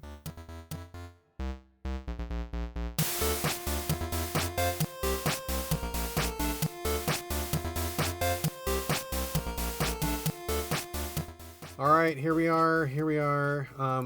You want to just get to the elephant in the room first? I was thinking maybe we would keep it to the banter rather than the proper show. What do you think? Are you talking about your discussion? Yes, my hold on a second. Okay, so like it's really warm today, like unexpectedly. It's almost like a summery day, so I've got the doors open because we're roasting. We do not have air conditioning, so I apologize if really loud Harleys go riding by on the road. We're dying in here, so I got to open up the doors. So hopefully it won't be too loud. Talk about my season in hell just real briefly, if we can talk about that. Your hell weekend. Oh my god, yeah. All right, so let me just launch into it. Feel free to contribute if you want to. If not, I'll just get this out there because I just feel like the need to clarify a little bit. And I was talking to some people, and I figured I would mention on the podcast and stuff. So let me just start from the beginning. So that's the best place to start. The very best place to start. Okay, so how this all started. We got sent a review code for Beat Cop, which I actually talked about on the last episode. You remember Beat Cop, right? Of course. This is the game that was supposed to be inspired by like 80s and 90s cop shows that was kind of racist and sexist, right? That was super racist and kind of sexist, yes. So it was really offensive to my personal sensibilities, and I thought that it was really poorly done in general. I mean, basically, every black person in that game is kind of shown as like a watermelon-eating criminal, which I thought was really in poor taste and very like... just not okay these days. Just not okay to do that, you know? Just not fine. So I talked to PR about it, and I'm like, what the hell, dude? Like, this is, like, super racist. And the PR was like, yeah, well, you know, I'm not saying it's a good game or a bad game. It's only my job to get these review codes out here. So whatever you want to say is totally fine with me. And they're like, personally, I didn't care for it. So I'm like, okay. Wow. So I'm not naming names, but, you know, the PR person was basically telling me that they knew what was up with this game. So, I mean, they got a job to do. Whatever. It's a job, right? I get that. Not a problem. So I'm like, I can't review this game because I find it kind of disgusting. And I don't want to... honestly, I just didn't want to play it because I just found it really kind of repellent. So what I ended up doing was I wrote an article, and I posted that on Game Critics. It's a blog post, and it goes under the heading of a series that we do called This Is Not a Review. Are you familiar with that, Corey? I have written some of them, yes, so I am. So you are very familiar. So what I did was I took a bunch of screenshots of the game because I'm like, you know what? If I talk about this game, people are going to call me out, and they're going to want to know what's up with this. So I'm going to let the game speak for itself. I took a bunch of screenshots of all the stuff that I found to be really offensive. And I wrote a little bit. I mean, it was kind of like explaining the context of what was going on. And then just the screenshots are there. They're all for anybody to see. So I posted that, and I'm like, okay, hey, this game is super racist. I don't think this is okay. I think the developer should be ashamed for doing this because it's a really awful portrayal of black people. And they're not very nice to women either. And I was like, you know, the publisher should also be like ashamed of like putting this out there because any good publisher these days should really try to vet this stuff out. And, this it's just not okay to put this stuff out. Like, it's just not. It's not, okay? So I posted that article, and then I tweeted it out. And so to be clear, in the article, I'm letting the game speak for itself. I also highlight the parts that I didn't like, explain the context, and at the very end, I say basically, I think the developer should probably apologize for what they did here because it's really like over the line, and I think that they should maybe patch this stuff out. And that was kind of where I left it. I also said I was surprised that Nintendo let it through their screening process because I think in general Nintendo is pretty good about screening stuff like this out. I mean, not perfect. Nobody's perfect, but I was kind of surprised because the stuff in this game is pretty overt and pretty out there. I mean, they're calling people racial slurs within the first 60 seconds of gameplay, and that to me was like a little bit over the top.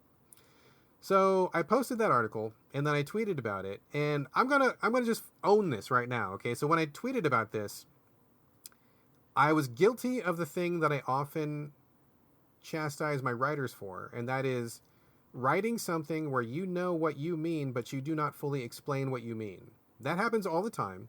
Human beings do it every single day. I am guilty of it as well, and I was guilty of it this time because when I tweeted this out, I said, oh, here's a link to my article about Beat Cop. It's super racist, and I think it should be delisted. And I left it at that because in my mind, I was thinking it should be delisted until they can fix it, or if they're not going to fix it, maybe just take it off. But I didn't say all that. It was Twitter. It was late. I just was like, in my mind, I knew what I was saying, and that's what I'm guilty of. So I apologize to anybody who is morally against the censorship of games. I mean, we're going to talk about that in a second. But anyway, I'm just going to own that. I should have tweeted that in a more clear sense. So my bad. Tweeted that out, and somebody in alt-right Twitter caught wind of that really quickly. I didn't track where this article went. A couple of people took offense at it right away. Somehow it got into the Gamergate circles, the alt-right circles, all of those like the dark dank sewer of the Twitter and the internet. Apparently the developer had talked about it on Reddit and he had stirred up some stuff over there. I didn't read that post, but people told me they saw it on Reddit and the comments were pretty bad.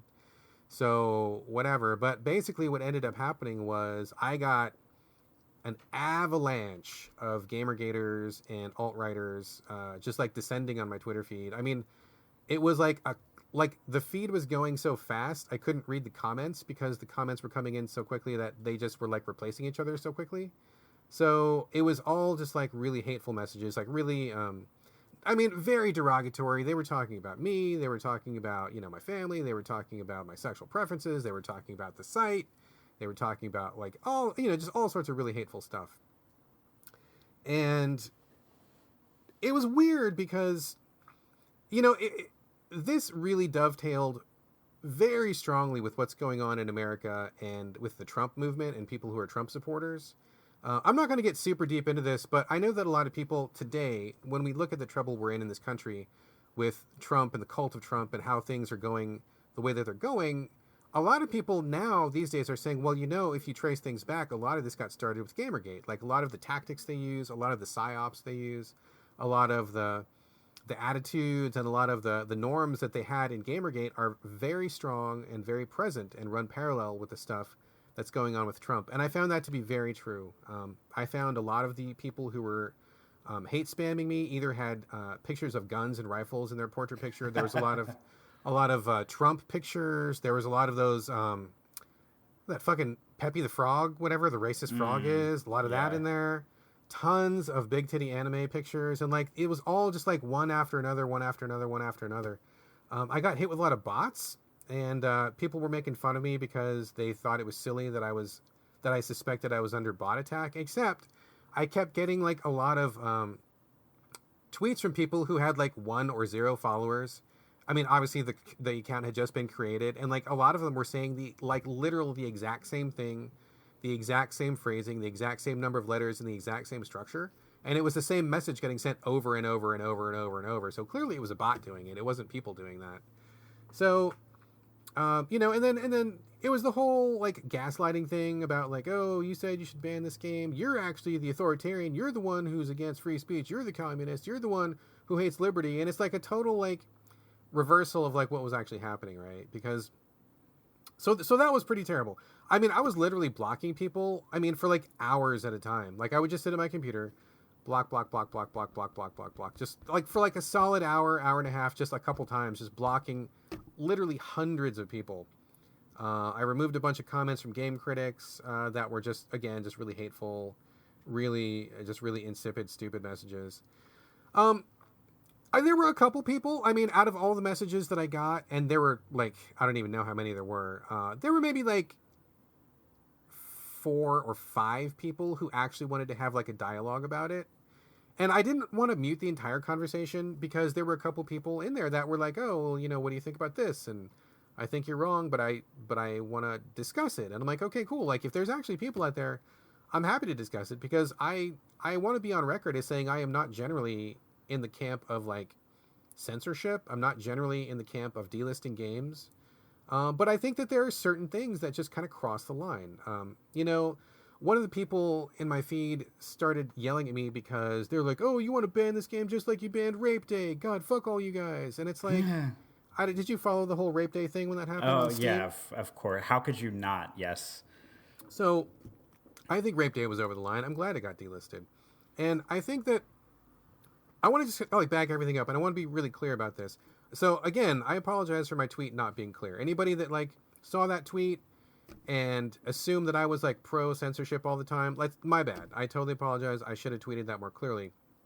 But my basic point is correct because the racist stuff that's in Beat Cop, along with other racist stuff we've seen around there, I think that in general, I'm not saying you can't make a game about racist stuff or sexist stuff or whatever, but you have to do it with care and you have to do it with purpose.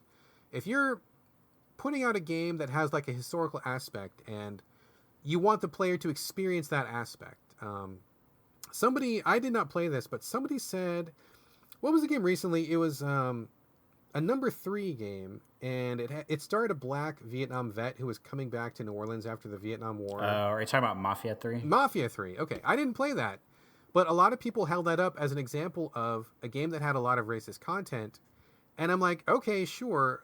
In full disclosure, I didn't play it, but from what I understand, it was kind of about that person's experience as a black vet coming back, and so like that had something to say. That makes sense to me. Or if there's other games, I mean, I don't know, I don't have a bunch of examples, but if there's a game where it's like they're using it to make a point, or they're using it to teach a lesson, or to make an artistic statement with it, I think that's totally fine. I think you just need to be very careful about what you're doing with it. I don't think it's okay to fill a game full of racist content and just say, oh, our freedom of speech, artistic, whatever, blah, blah, blah, can't touch me. Like, I think that's really careless, and I think it's really dangerous because in this particular day and age, we are kind of at a tipping point, especially here in the United States, although also across the world. And I think that we're really in danger of normalizing a lot of stuff that's really dangerous. A lot of like really racist thinking, a lot of authoritarian thinking, a lot of thinking that could really destabilize the country, and that is really dangerous to a lot of people. People who are anti-gay, people who are anti-anybody who's not white, people who are anti-women, people who are, anti-minorities or anti-immigrants. I mean, a lot of this stuff is really dangerous if we don't like watch it and keep it under control and use it sensibly. So I don't want to see anybody normalize this stuff. And I felt like Beat Cop was like a game that really tried to normalize these portrayals, these incredibly negative portrayals of black people. A lot of people were like, so what? Who cares? Get over it. Don't play it if you don't want to play it. And fuck you for censorship. And I'm like, okay, sure, fine. I get all that. But at the same time, as a person who's a father, as a person who's a husband, as a person who has LGBT people in my actual family, as well as most of them being my very close friends, being friends with people who are of other ethnicities, I can't just stand by and play like I'm a critic and I'm neutral card when I see this damage being done across the country, when I see this kind of like hate speech slowly like worming its way into the public consciousness. So I don't regret publishing that article.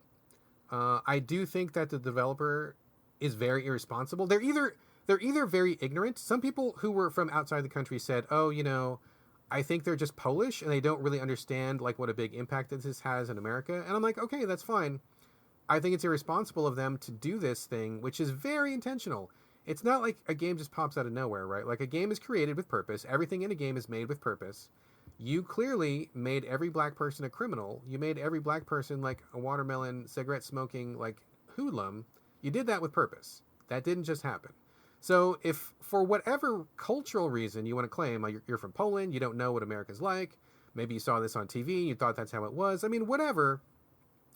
The point being, if that's not really what you believe as a developer, I think you owe everybody a fucking apology because it's fucking disgusting what you did. And if you want to apologize and maybe like erase that stuff out of your game by, patch some of that stuff out, make some of the criminals white, take the watermelon out of the black people's hands, I think that would be a great thing to do. That would be a very good faith effort to show that maybe you made a mistake and you regret it. And if you stand your ground and say, no, this is what we want to do, well, then fuck you. I don't really feel bad about wanting to see your game removed because it's just another step towards like this alt-right, like proto-Nazi, like New World Order that I feel like we're creeping towards. And it scares the shit out of me. And if me taking a step towards like getting some of this stuff spotlighted or to get more people to see this and to shun it, then so be it. So I'm not generally against censorship. I don't generally want to remove games. I don't even really want this game removed. I kind of want them just to fix it. And I'm hoping that they're just ignorant and they just, didn't really mean it. But what they put out was really fucking gross, and I don't like it. And I think that any moral, upstanding person wouldn't see the value in what they did here. So that's kind of what happened. I'm still blocking people.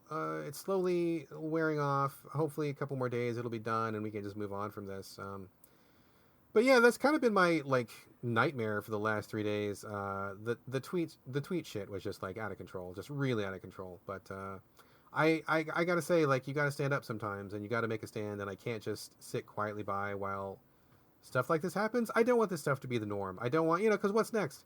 A game where like all gay people are portrayed as like, criminals, or they're thrown into like, dungeons or something, or where like they're the targets in the next game, or what's after that? Immigrants, an immigrant hunting game or something.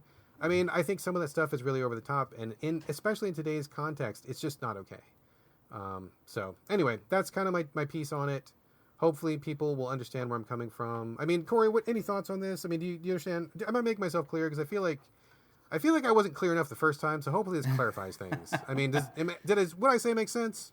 Yeah, I mean, I think you're making yourself clear. You're able to talk more about it than you are with a single tweet. What are they, 240 characters now or something like that? Yeah. Yeah, I mean, I think you've explained yourself pretty well. I don't know, the whole censorship versus not censorship discussion, I don't know. I feel like I always fall in a weird spot with it because, like, I think it's always a discussion worth having, but I ultimately don't want to be the person that's in charge of, like, deciding what should and should not be, like, available in a way. The idea of, like, moderating that kind of thing makes me really nervous because, like, I agree with you, in stating that, like, if you have games that have really questionable, like, racist content or sexist content or whatever, that it's, like, just not in good, like, faith or whatever, like, just to have it out there in the first place. But, I mean, I don't know. It's just tough because, like, at the same time, we play a lot of problematic games in other ways that we talk about and that we champion. I mean, probably like half the games I play involve like murdering thousands of people. And I know that like murder and like racism are not the same thing, but like it's just like a slippery slope of saying like you should maybe like think about getting rid of one thing and like not really getting rid of everything. And it's kind of like a culmination of sort of like outrage culture and something that this is kind of like a little bit of a side tangent, but something that I was thinking about while you were talking about this is there. I'm gonna tangent and I'm gonna pull this back around, so just stick with me on this. Okay, go for it. So like a couple years ago, I want to say of course I'm gonna tangent this into makeup, but I swear it's gonna make sense. So Kat Von D, the makeup or the tattoo artist who was on like LA Ink or whatever on TV, who started a makeup line later on, she's like pretty famous. She's also been in a lot of hot water lately for stuff that I'm not going to talk about right now. But she has a red lipstick in her line of cosmetics called Lolita. And for people who are familiar with the classic novel Lolita, it is often held up as like, I don't know, like a classic novel, but it's also a book that upon further inspection, like fetishizes child sexual assault in a way. Sort of like romanticizes that. And it's one of those things kind of like with, racism and sexism where it just took like future generations to kind of like realize that was a thing and maybe like not pay that much attention to it or kind of like shun it a little bit. And I read a news story a while back about how there was a woman, just an average woman, you know, whatever. She was on Twitter, and I think she went to a Sephora and she saw this lipstick, and she had tweeted something about like, it was something really mild. It was like, oh, I noticed that this lipstick is called Lolita. Like, maybe, like, just maybe that's not the best judgment call, or like maybe this isn't the best idea to be like, because it's one of her most famous colors in the line too. It's like this beautiful red, and she had tweeted something about like, hey, like maybe this isn't a great idea to have a lipstick called Lolita, because it's sort of like playing into the fetishization of like underage women. Or there was like another color too that had another name, and I can't remember what it was, but like the two of those put together, god damn it, I'm really mad that I can't think of the other name, but she had another lip color that had another like really suggestive name. And she had tweeted something really mild about it. And then, of course, like, outrage culture kind of, like, swept it up. And I think there was, like, a beauty journalist who saw the tweet, and then they posted an article about it. And basically, it snowballed into this giant thing where, like, people were basically, like, begging for Kat Von D's blood, like, hoping that she would, like, get rid of the color or change the shade name or, you know, die or sell her company or get run over. It was just, like, this whole thing snowballed. And I remember reading the article, and, like, toward the end of the article, it basically comes back to the original woman who had sent the tweet, and she had said something like, okay, well, like, this snowballed, but I didn't, like, post the tweet, like, begging for Sephora to ditch her entire line, or begging for Kat Von D to go out of business, or, you know, demanding a recall for everything that she stands for. Like, I just said, hey, this is kind of in bad taste, like, maybe rethink this. And so your story kind of reminds me of this, where it's like, you post a tweet, nobody reads the article. Literally nobody read it, by the way. Literally nobody reads the article. Same thing with this girl. Like, the news articles say, you know, probably woman outraged by lipstick shade, but really she was not outraged. She was just like, hey, maybe rethink this.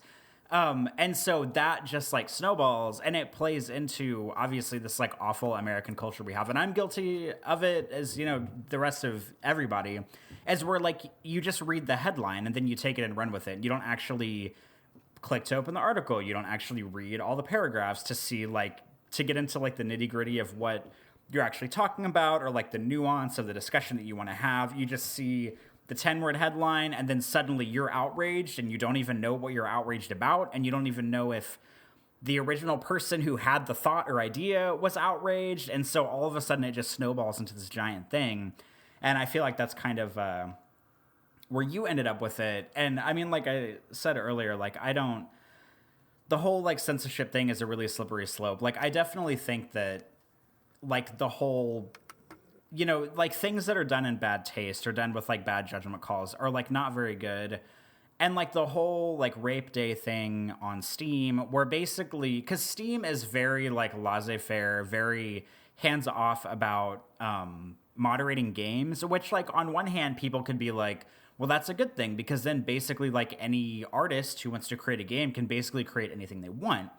But if like your entire game sort of revolves around like raping women, like that's just like not cool. Like that's not like, yeah, it might be like a work of art, quote unquote, but it's like, it's just kind of disgusting.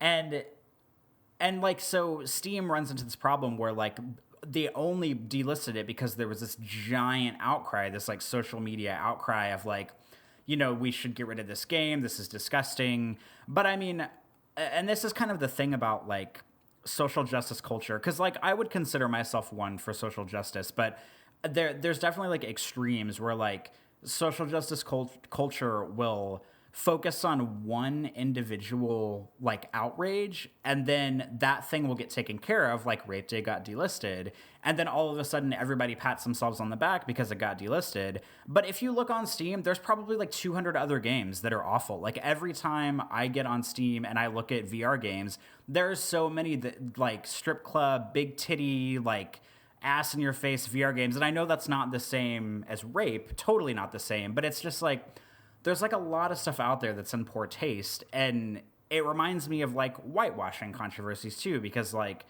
if a movie comes out and a role is whitewashed, everybody jumps on the single actor that was in the whitewashing scenario, and they don't want to address the director, the casting agent, the producers, the film industry at large. And it's just like this weird thing where you get like hyper targeted on one specific thing. The thing gets taken care of, and then everybody's happy. But really, like, it's just to me, it's like if you want to be mad at one thing, you have to be mad at all of the things. But it's hard to be mad at all of the things because we cannot always be on guard for everything ever all the time. Like I've talked about, even like Chick-fil-A, like they donate to anti-gay companies, so I will never eat Chick-fil-A, and I lose a lot of respect for people if they eat Chick-fil-A. But I bet if I looked at every fast food chain on the planet, they're all probably doing something that's fucking awful, but they just haven't been exposed yet. So it's just like this winding circle of like basically everything is awful, and nobody has the time to like research everything ever in order to figure out how awful things are, to like not use them or not, spend their money or vote with their wallet or whatever. And it's really exhausting, man. I mean, it really is. And I think that you're really correct in saying that this is not an easy discussion. I mean, I totally agree that this is not easy. I don't have the right answer. I don't think anybody really has the right answer. And again, I just really want to restate, like, I am generally not in the camp of censorship. I am generally not in the camp of delisting things. So it's not my go-to. It's not something, and again, just to repeat, I'm not really even advocating it even for this game. I think that they should clean up what they did because I find it really just really kind of awful. But yeah, I'm not about authoritarian free speech and censorship all left, right, and center, because there are a lot of works out there that I think some people would find to be really offensive, and yet there is some value in them. But I think that's really the key for me is like, and again, this is really subjective. I mean, it's like that famous quote from whatever Supreme Court judge that was, where he's like, well, I don't know what pornography is, but I know it when I see it, or, whatever that quote was, you know what I mean? Like, he couldn't tell you what it was on a piece of paper, but he would look at something and then, yeah, this is porn, or this is not porn. Or it's just kind of like an internal judgment call, and everybody's barometer is different. So I totally get that. I totally get that. I mean, I'm thinking, for example, of like, what is that game we played where you're in the truck stop bathroom or whatever? What was the name of that game? Oh, the tea room. Yeah, I thought that game was super valuable. I'm sure a lot of people would want to see that game banned. A lot of people would find that to be just disgusting and inappropriate, and it shouldn't exist. And I can see why they would think that, but I found that game to be really instructive, really valuable, a really worthwhile experience because it had something to say and it had a point to it. And I mean, really, for me, that's really the crux of what happened here, is that I didn't, with the time that I spent with Beat Cop, I did not feel like these guys were doing it in good faith. I felt like they were doing it just to be able to do it. And to me, that was not okay. And I'm not saying that in itself justifies delisting. And again, that wasn't even really my point. Like I never talk about delisting anything in the article. It was just a poorly worded tweet from me. And again, apologies for that. But at the same time, I do think that developers have more responsibility these days. I think we need to be really aware of what society is doing right now, about how there's all these neo-Nazi movements and the alt-right and, the white power stuff that's going on right now. And I think we have to be really careful about that. I mean, I think there's a time and a place to explore certain topics, and maybe this is not the right time and place to be really flirting with those things. But then again, I mean, it was really funny because nobody read that fucking article. I mean, nobody read the article. Everybody looked at the tweet and they ran with it. And I mean, people even wrote articles about my tweet, but it's like the one article that I did read, the guy clearly didn't even read the piece before he wrote his own piece, because he's like, yeah, Galloway's a piece of shit reviewer. His review of this game is totally crap. And I'm sorry, but at the top of the page, it says this is not a review. I mean, how much more clear could I be? It's not a review. I mean, I had tons of people coming at me for turning out this trash review, and it's like, it's not a review. You clearly didn't even click the link because it's not a review. And so many people asking me, where's your proof? Where's your proof this is racist? It's like, motherfuckers, I posted like a dozen screenshots on that article. Okay, you didn't click the link, so whatever. You guys are just running away with it and just everybody dumping on me without even really seeing what I had to say about it. So whatever. To be expected. But I gotta say, it was really disappointing to see how many people were just really content to be like living in that sewer of humanity. Like, so many people just reveling in that whole, oh yeah, fuck you for being sensitive, fuck you, you SJW, fuck you for this and that. And it's like look at yourselves. Look at the stuff you're standing up for. Look at the stuff that you're saying. Look at the stuff that you're behaving like. I mean, it's really disgusting. And it kind of was really frightening to me how many people we're just so giddy and so glad to be posting these hateful things and to be posting like all these awful pictures. And it's like, what kind of people are you? Like, what is even going on in this fucking country where if you've got a legit argument with me and you want to talk to me about it, I'm happy to engage. I mean, I did engage a couple people and they ended up being pretty good discussions. Not many. There was like maybe 2 or 3 out of like, I don't know, 1,000 or something. So I'm open to that. But man, just like seeing how many people were just ready to like just get really gross was really disheartening, man. I mean, it makes me really sad for like the future of this country, dude. Well, the sad thing is that, and we've probably talked about this before, is that it's so much easier to just be rude and walk away than it is to like actually be intelligent and thoughtful and engaged in discussion with somebody, because that takes time and energy and intellect and like a general interest in whatever's going on. But it's so much easier to say, fuck you, Brad, send tweet, and then walk away. Like, and people aren't willing to like want to. I mean, if they're not even willing to like read the few paragraphs you wrote in the article, like they're certainly not worth. They're certainly not worth your time. So it's just sad that, I don't know. It's just the easy way out. You read 10 words, you say, hey, fuck you, and then you walk away. You close your Twitter app, and that's the route that a lot of people choose to take rather than really diving in and figuring out what the person actually meant or whatever, because it's, I don't know, it's outrage culture. And like the, people putting up with, or your idea of like these people reveling in like awful stuff is like, it's funny that these people all kind of come from the camp that's like, like the fuck your feelings and, oh, just because you're offended doesn't mean you're right and blah, blah, blah.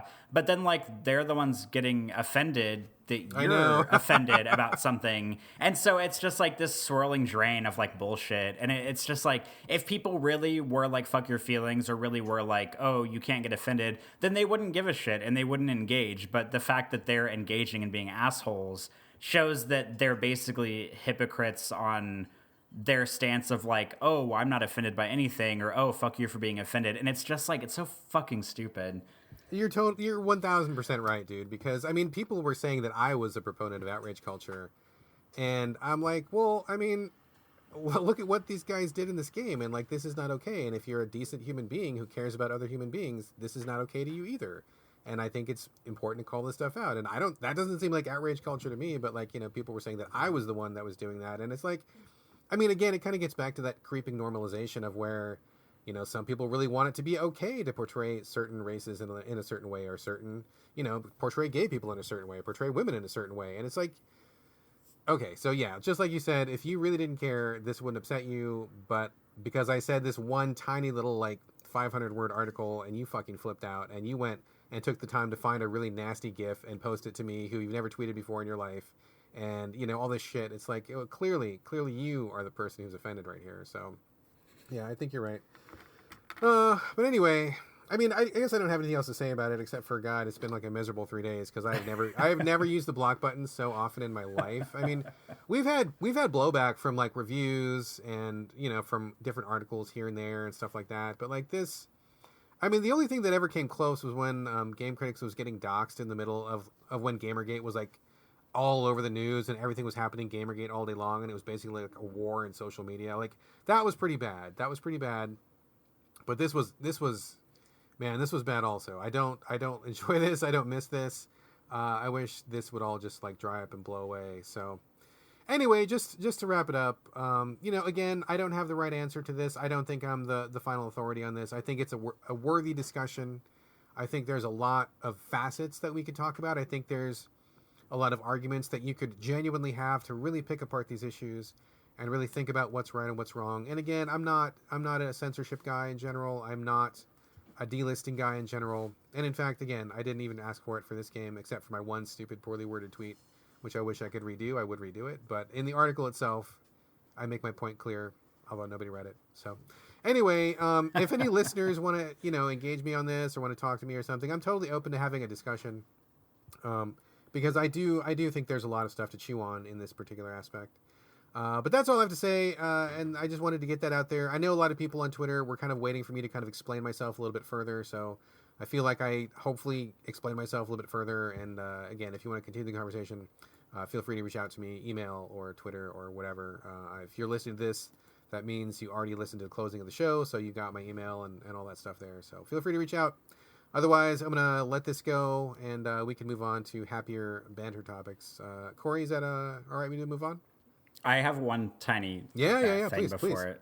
I just, because I wanted to make sure I was being factually correct about the lipstick situation, all I had to do was type Kat Von D lipstick outrage into Google. And first of all, I was wrong about the name. People were mad about Lolita, but the name that sparked this was called Underage Red was the name of the lipstick. Oh, that's not good. Which that's is not gross. a good idea. That's gross. But let me just run down. These are some of the top headlines when typing this into Google.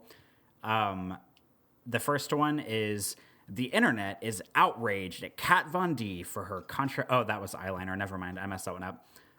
Kat Von D sparks outrage with underage red lipstick. Number 2, people are outraged over Sephora's new lipstick name. Number 3, Kat Von D sparks social media outrage for lipstick named Underage Red.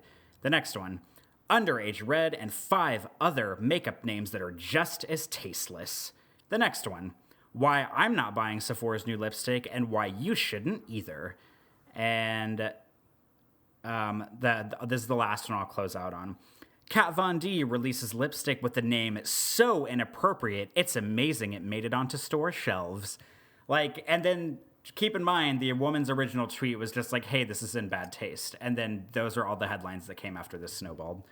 Yeah. I mean, I do think it's in bad taste, honestly. But it is. That's without question. But the fact that it snowballed into something so huge is a little bit silly. Yeah. I mean, agree. I think things can definitely snowball.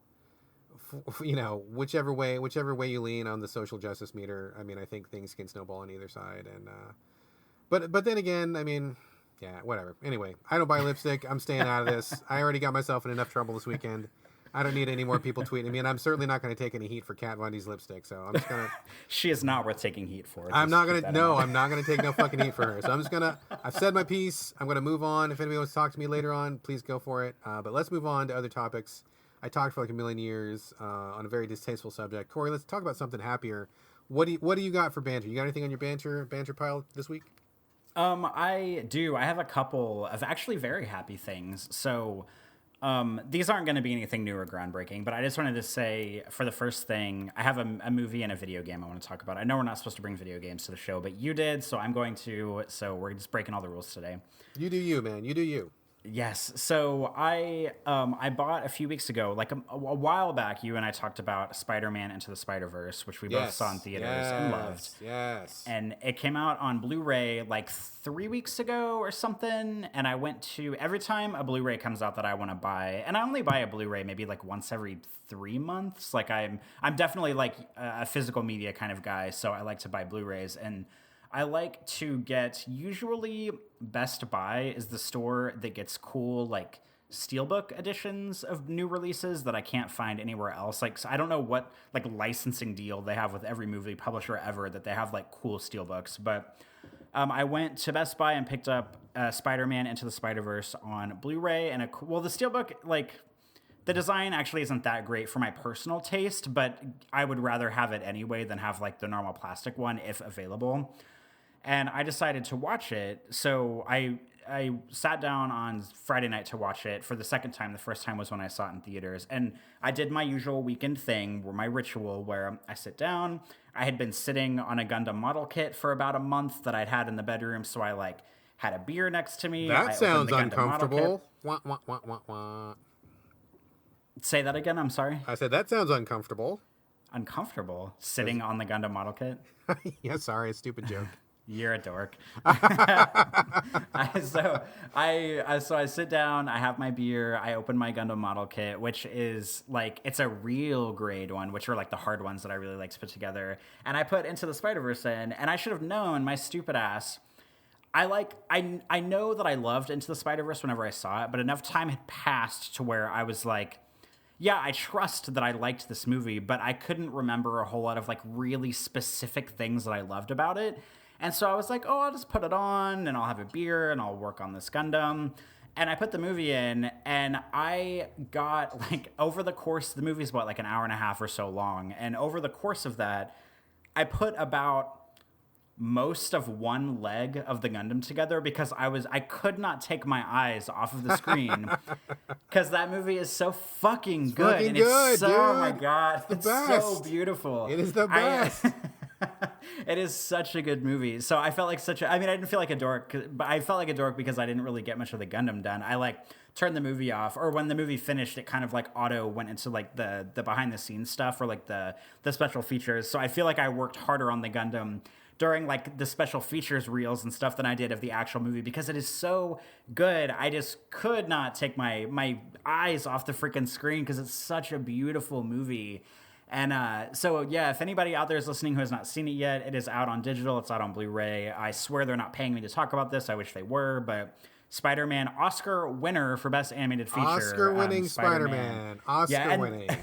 The thing that bugs me, too, is whenever I went to Best Buy, you could tell that they released the prints of the movie before the Oscars because the sticker on the cellophane on the outside of the Blu-rays said, like, Oscar nominated, and I was like, God damn it, they could have put Oscar winning on there, but lame. You got to spend the money and get those other stickers on there. Show some respect. yeah, I'm it. sure hopefully in like the next press that they send out, I'm sure they'll put Oscar winner all over it. But basically, long story short, that movie is just phenomenal. I can't imagine anybody who would not like that movie. Like, you have to be, I don't want to like call people bad people, but you have to be like a pretty bad person to not like that movie because it's so like universal across like its themes and its stories and its humor and just like the animation of it and the mix of like CGI and like hand drawn animation. It's just absolutely impeccable. I mean, that movie's the best, dude. It is the best. That was the best movie of what, 2018? Like, hands down, dude. I don't care what else came out that movie or that year. That movie was the best movie. Like, it just flat out was. It was the best one for sure. Absolutely, absolutely. I gotta go buy a copy tonight. Oh man, see, I'm doing my work here. I'm gonna email the dudes that wrote the movie, and I'm gonna be like, hey, I just got someone to buy your movie, so could you please give me like $10 for this? There you go. Yeah, cash in, man. Cash in. Do it. Yes. So the other thing I want to talk about, this is basically, this banter section is me just championing things that I've talked about before that I liked over the past weekend. That's what we're here for. Let's do it. So the next up is a video game, and I didn't want to talk about this during the actual game sequence because I've talked about it at length. It's been a while, but I've talked about it at length. For those who are familiar, so you have like Steam on PC, and then recently, within the last few months, the Epic Game Store has become a thing, and kind of like the big hullabaloo about the Epic Game Store is that they do like a free game a month thing, and you don't like have to pay for a subscription, you don't have to pay for anything, you just like download the Epic Game Store for free, and once a month they put like a free game out there. They had Subnautica for free, which is how I played it originally on PC. I didn't play very much of it, but I played some of it, and then the game this month, it might not be this month anymore because we're actually recording on April Fool's Day on April 1st, but their free game for March was What Remains of Edith Finch, which, if you recall, was my 2017 game of the year. I remember. Yes. So, and something I like to do whenever it comes to PC gaming, and this is just me being kind of silly, is even if I've played a game like on console, on console, and I do this sometimes, like the big one I've done a couple of times is like Deus Ex Human Revolution and Mankind Divided, which will come as a surprise to nobody. I've played both of those on PC. I've played Mankind Divided all the way through, probably about Human Revolution about 60% through right now, but it's just like, I mean, it's like ostensibly the same experience, but like it looks a little bit better. It like doing a mouse and keyboard controls, because I'm getting slightly better at mouse and keyboard. It gives you like a slight, variation to where it feels just a little bit different rather than sitting in front of the TV. So although I've played What Remains of Edith Finch on PlayStation 4 twice, I decided, hey, it's free. I don't really have anything to do. I think this was on Saturday night. Patrick was playing, I think, The Division with some friends or Overwatch or something. So I just decided to boot it up on PC and played it because I downloaded it for free. And I was kind of hoping it would like look a lot better on PC because generally stuff looks best on PC. I can't really attest to if it looked better or not. I mean, it's still like a really beautiful game. But I played through it again. It's only like 2 hours long. It's like really short. It's like beautiful, and it's just like, oh, it's like a masterclass for like writing and like atmosphere and just like storytelling in video games. Like it's everything about it is just written incredibly smart. And if you're new to the show or if you haven't heard of this game, let me just summarize it real quick. It is a first person narrative adventure game, aka a walking sim, where you play as a young woman named Edith Finch, as you might expect by the title, What Remains of Edith Finch. Basically, at the beginning of the game, her mother has passed away, and you don't like see her die. She just starts out like on a ferry going to this island in Seattle where her family grew up, and she has like a big family tree. Her mom passes away, and her mom left her a key to this old house that they used to grow up in. And when I say house, I mean it's huge. Like it's multiple stories. It kind of has this weird like Castlevania Symphony of the Night thing going on where there's like additions to the top of it that make it look like a big tower, and it's very eccentric. It's silly, but it's so cool. I don't think I've ever heard anybody use a Castlevania reference in regard to Edith Finch. I think you may be the first. Well, it bears some similarities to the Castle of Symphony of the Night, and it takes place outside of Seattle, so it's like has sort of that Pacific Northwest like greenery. Oh, it's very Seattle, very Seattle. Yes, they captured that very well. And so you start out in the game on the ferry to the island that they grew up on, and then once you get there, you're like walking up to the house, and basically you don't know what the key is for. And so over the course of the game, Edith is talking out loud about like the stuff that kind of happened in the family leading up to that point, and then like she doesn't know what the key is for, so she's hoping that she'll be able to figure it out. And like and I'm not going to spoil it, so don't get worried if you haven't played this yet. But basically, like the story is basically about her family, and her family is kind of like cursed, or they think that they're cursed in some kind of way.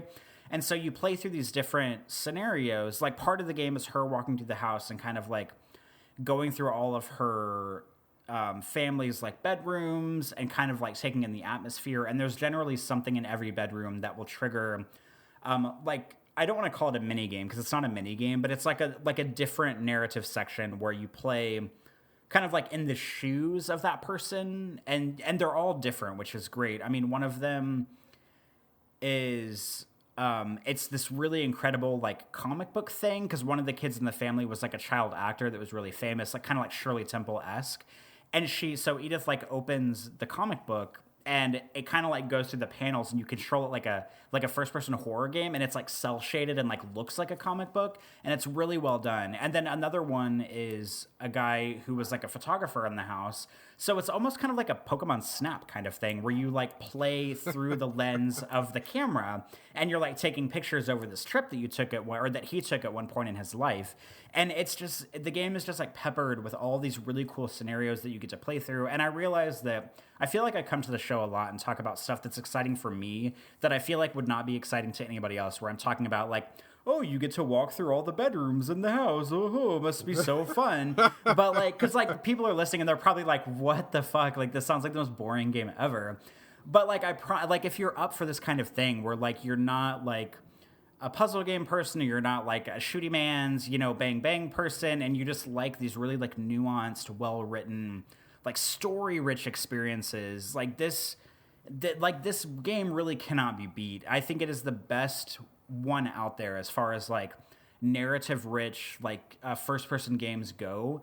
And the writing is just phenomenal, and every time I play it I cry like 2 separate times, because there's like the story is tragic, it's happy, it's dramatic, it just like really runs the spectrum of like the human emotion. And I feel like these are not things that I normally say about games, but I mean, God, What Remains of Edith Finch, it's so good. It felt so good even the third time through. And I mean, I'm sure in a year or two I'll come back to it and play it again.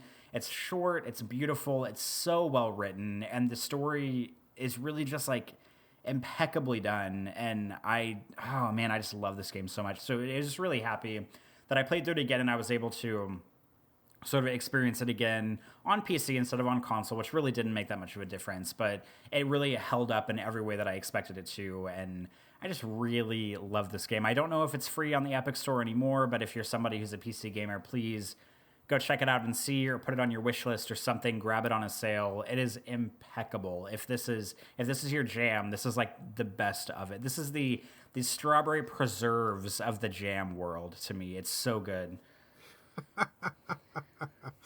The no corn syrup, no high fructose corn syrup of the preserves world. Well, I'm glad you enjoyed it so much, sir. I'm glad you enjoyed that revisit. That's good to hear. I will switch topics. Okay, I'll stay on games for a minute. Boy, we're talking a lot of games in the banter here. I just a really quick shout out to Kerbal Space Program. I talked about this like a million years ago. It's a game where it uses real physics to teach people how to like do like rocketry. Like you got to build rockets and you have to like figure out like the thrust and the weight and figure out the trajectories of like how to get from an Earth-like planet to the moon and out into space. And it uses all these like I mean.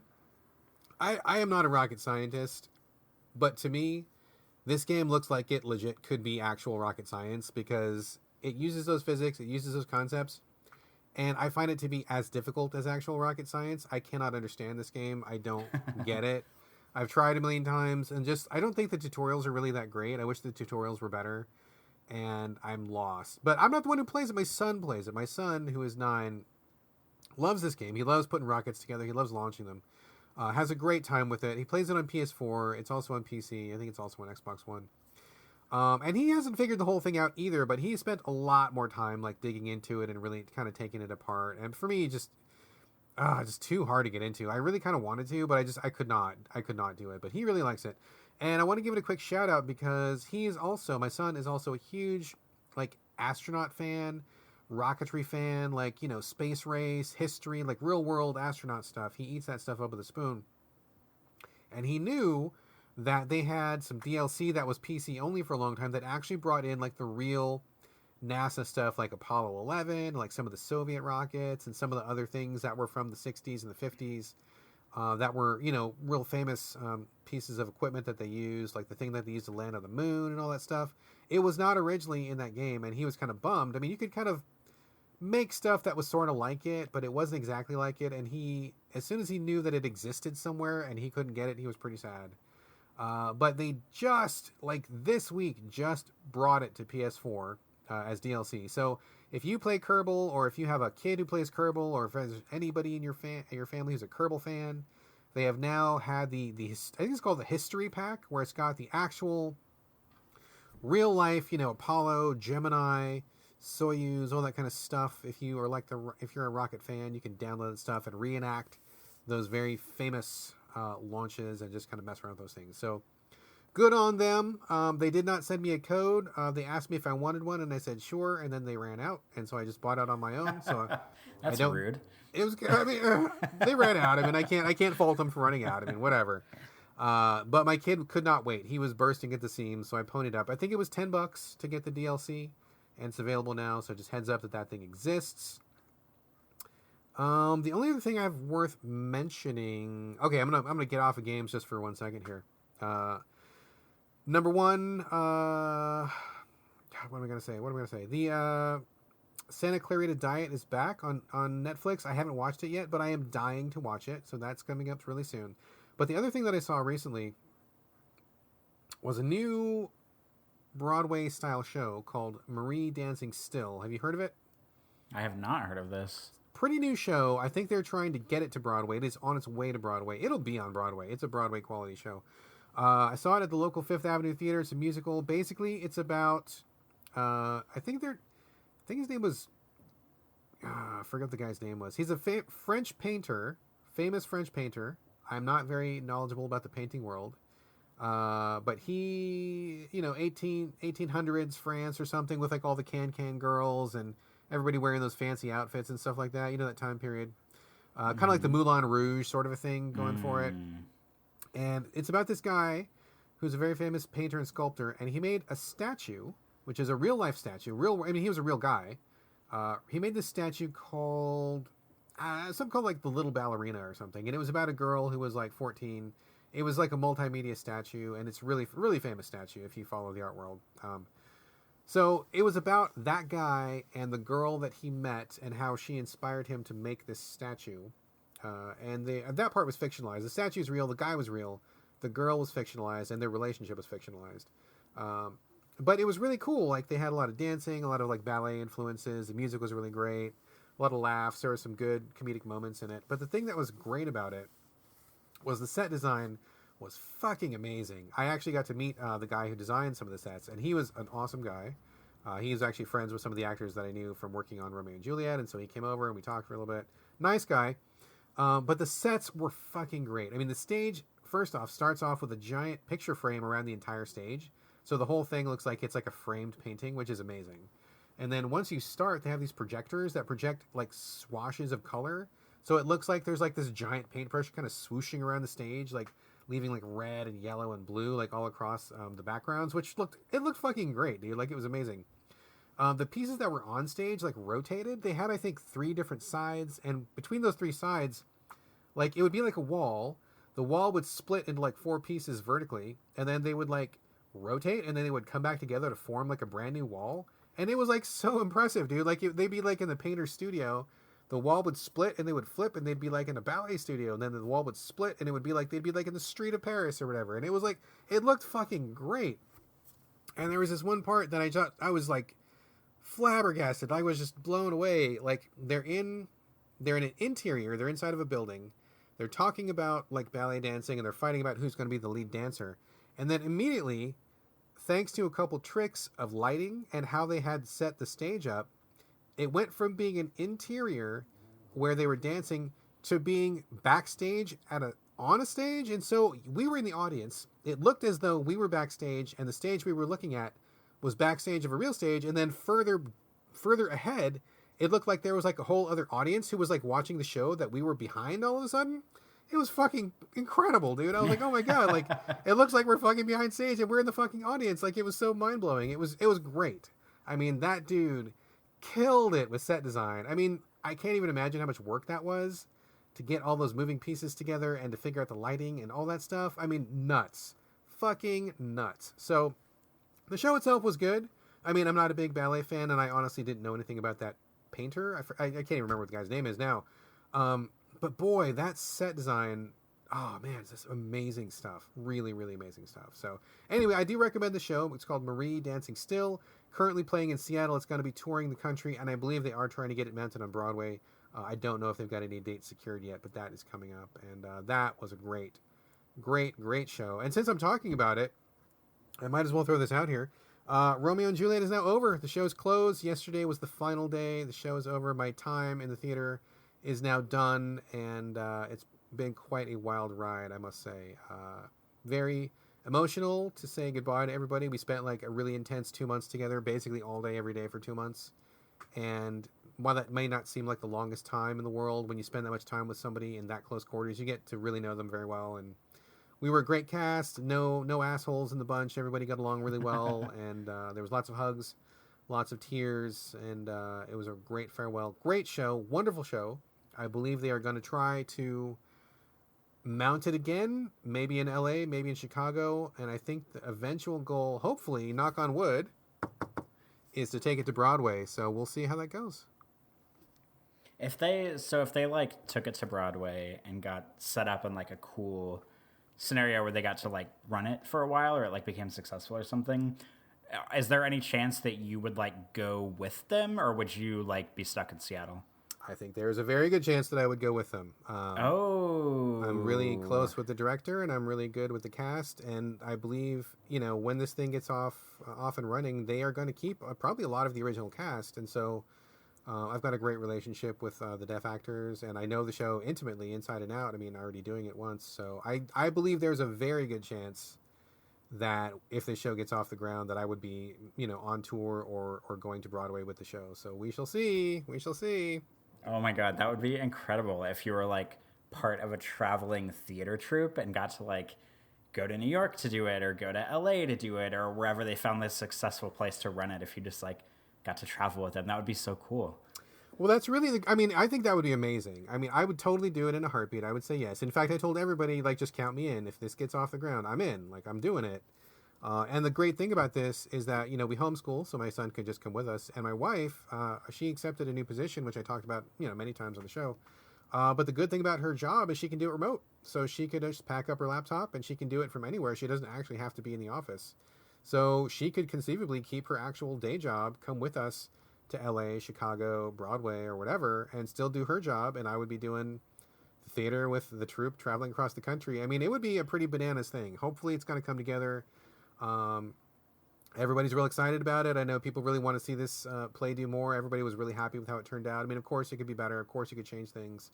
But for a first stab at it, we were all very, very happy with where it ended up. So I think there's a good future ahead of it. And, Josh Castile, the actor who played Romeo, is very excited about doing some more. And the rest of the cast is on board too. So we shall see. I may be doing podcasts from truck stops along the road from here to New York. You never know. Oh my God! Just find a way to take me with you, and then we can really just seal the deal on this. I don't know what I could do. I'd just pack me in your suitcase, and I could just sit in the hotel all day.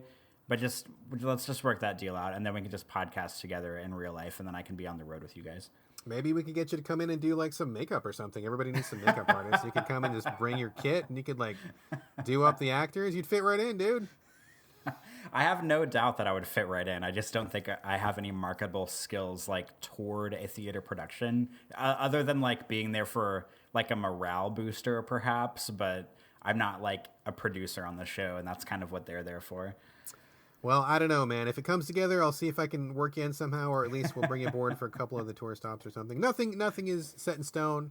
Nothing is ready to go, but I mean, there's a lot of energy around it. Everybody was really happy, and I think a lot of people really want to take it somewhere. So, if they take it somewhere and they'll have me, I will 100% for sure be involved. So, we shall see. We shall see. More to come on that, but that is all I have for now. Anything left on your plate, man?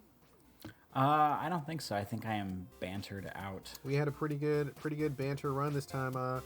I say let's go ahead and wrap it up, and let's talk about some video games. What do you say? That sounds like a plan to me. All right, let's talk about some games.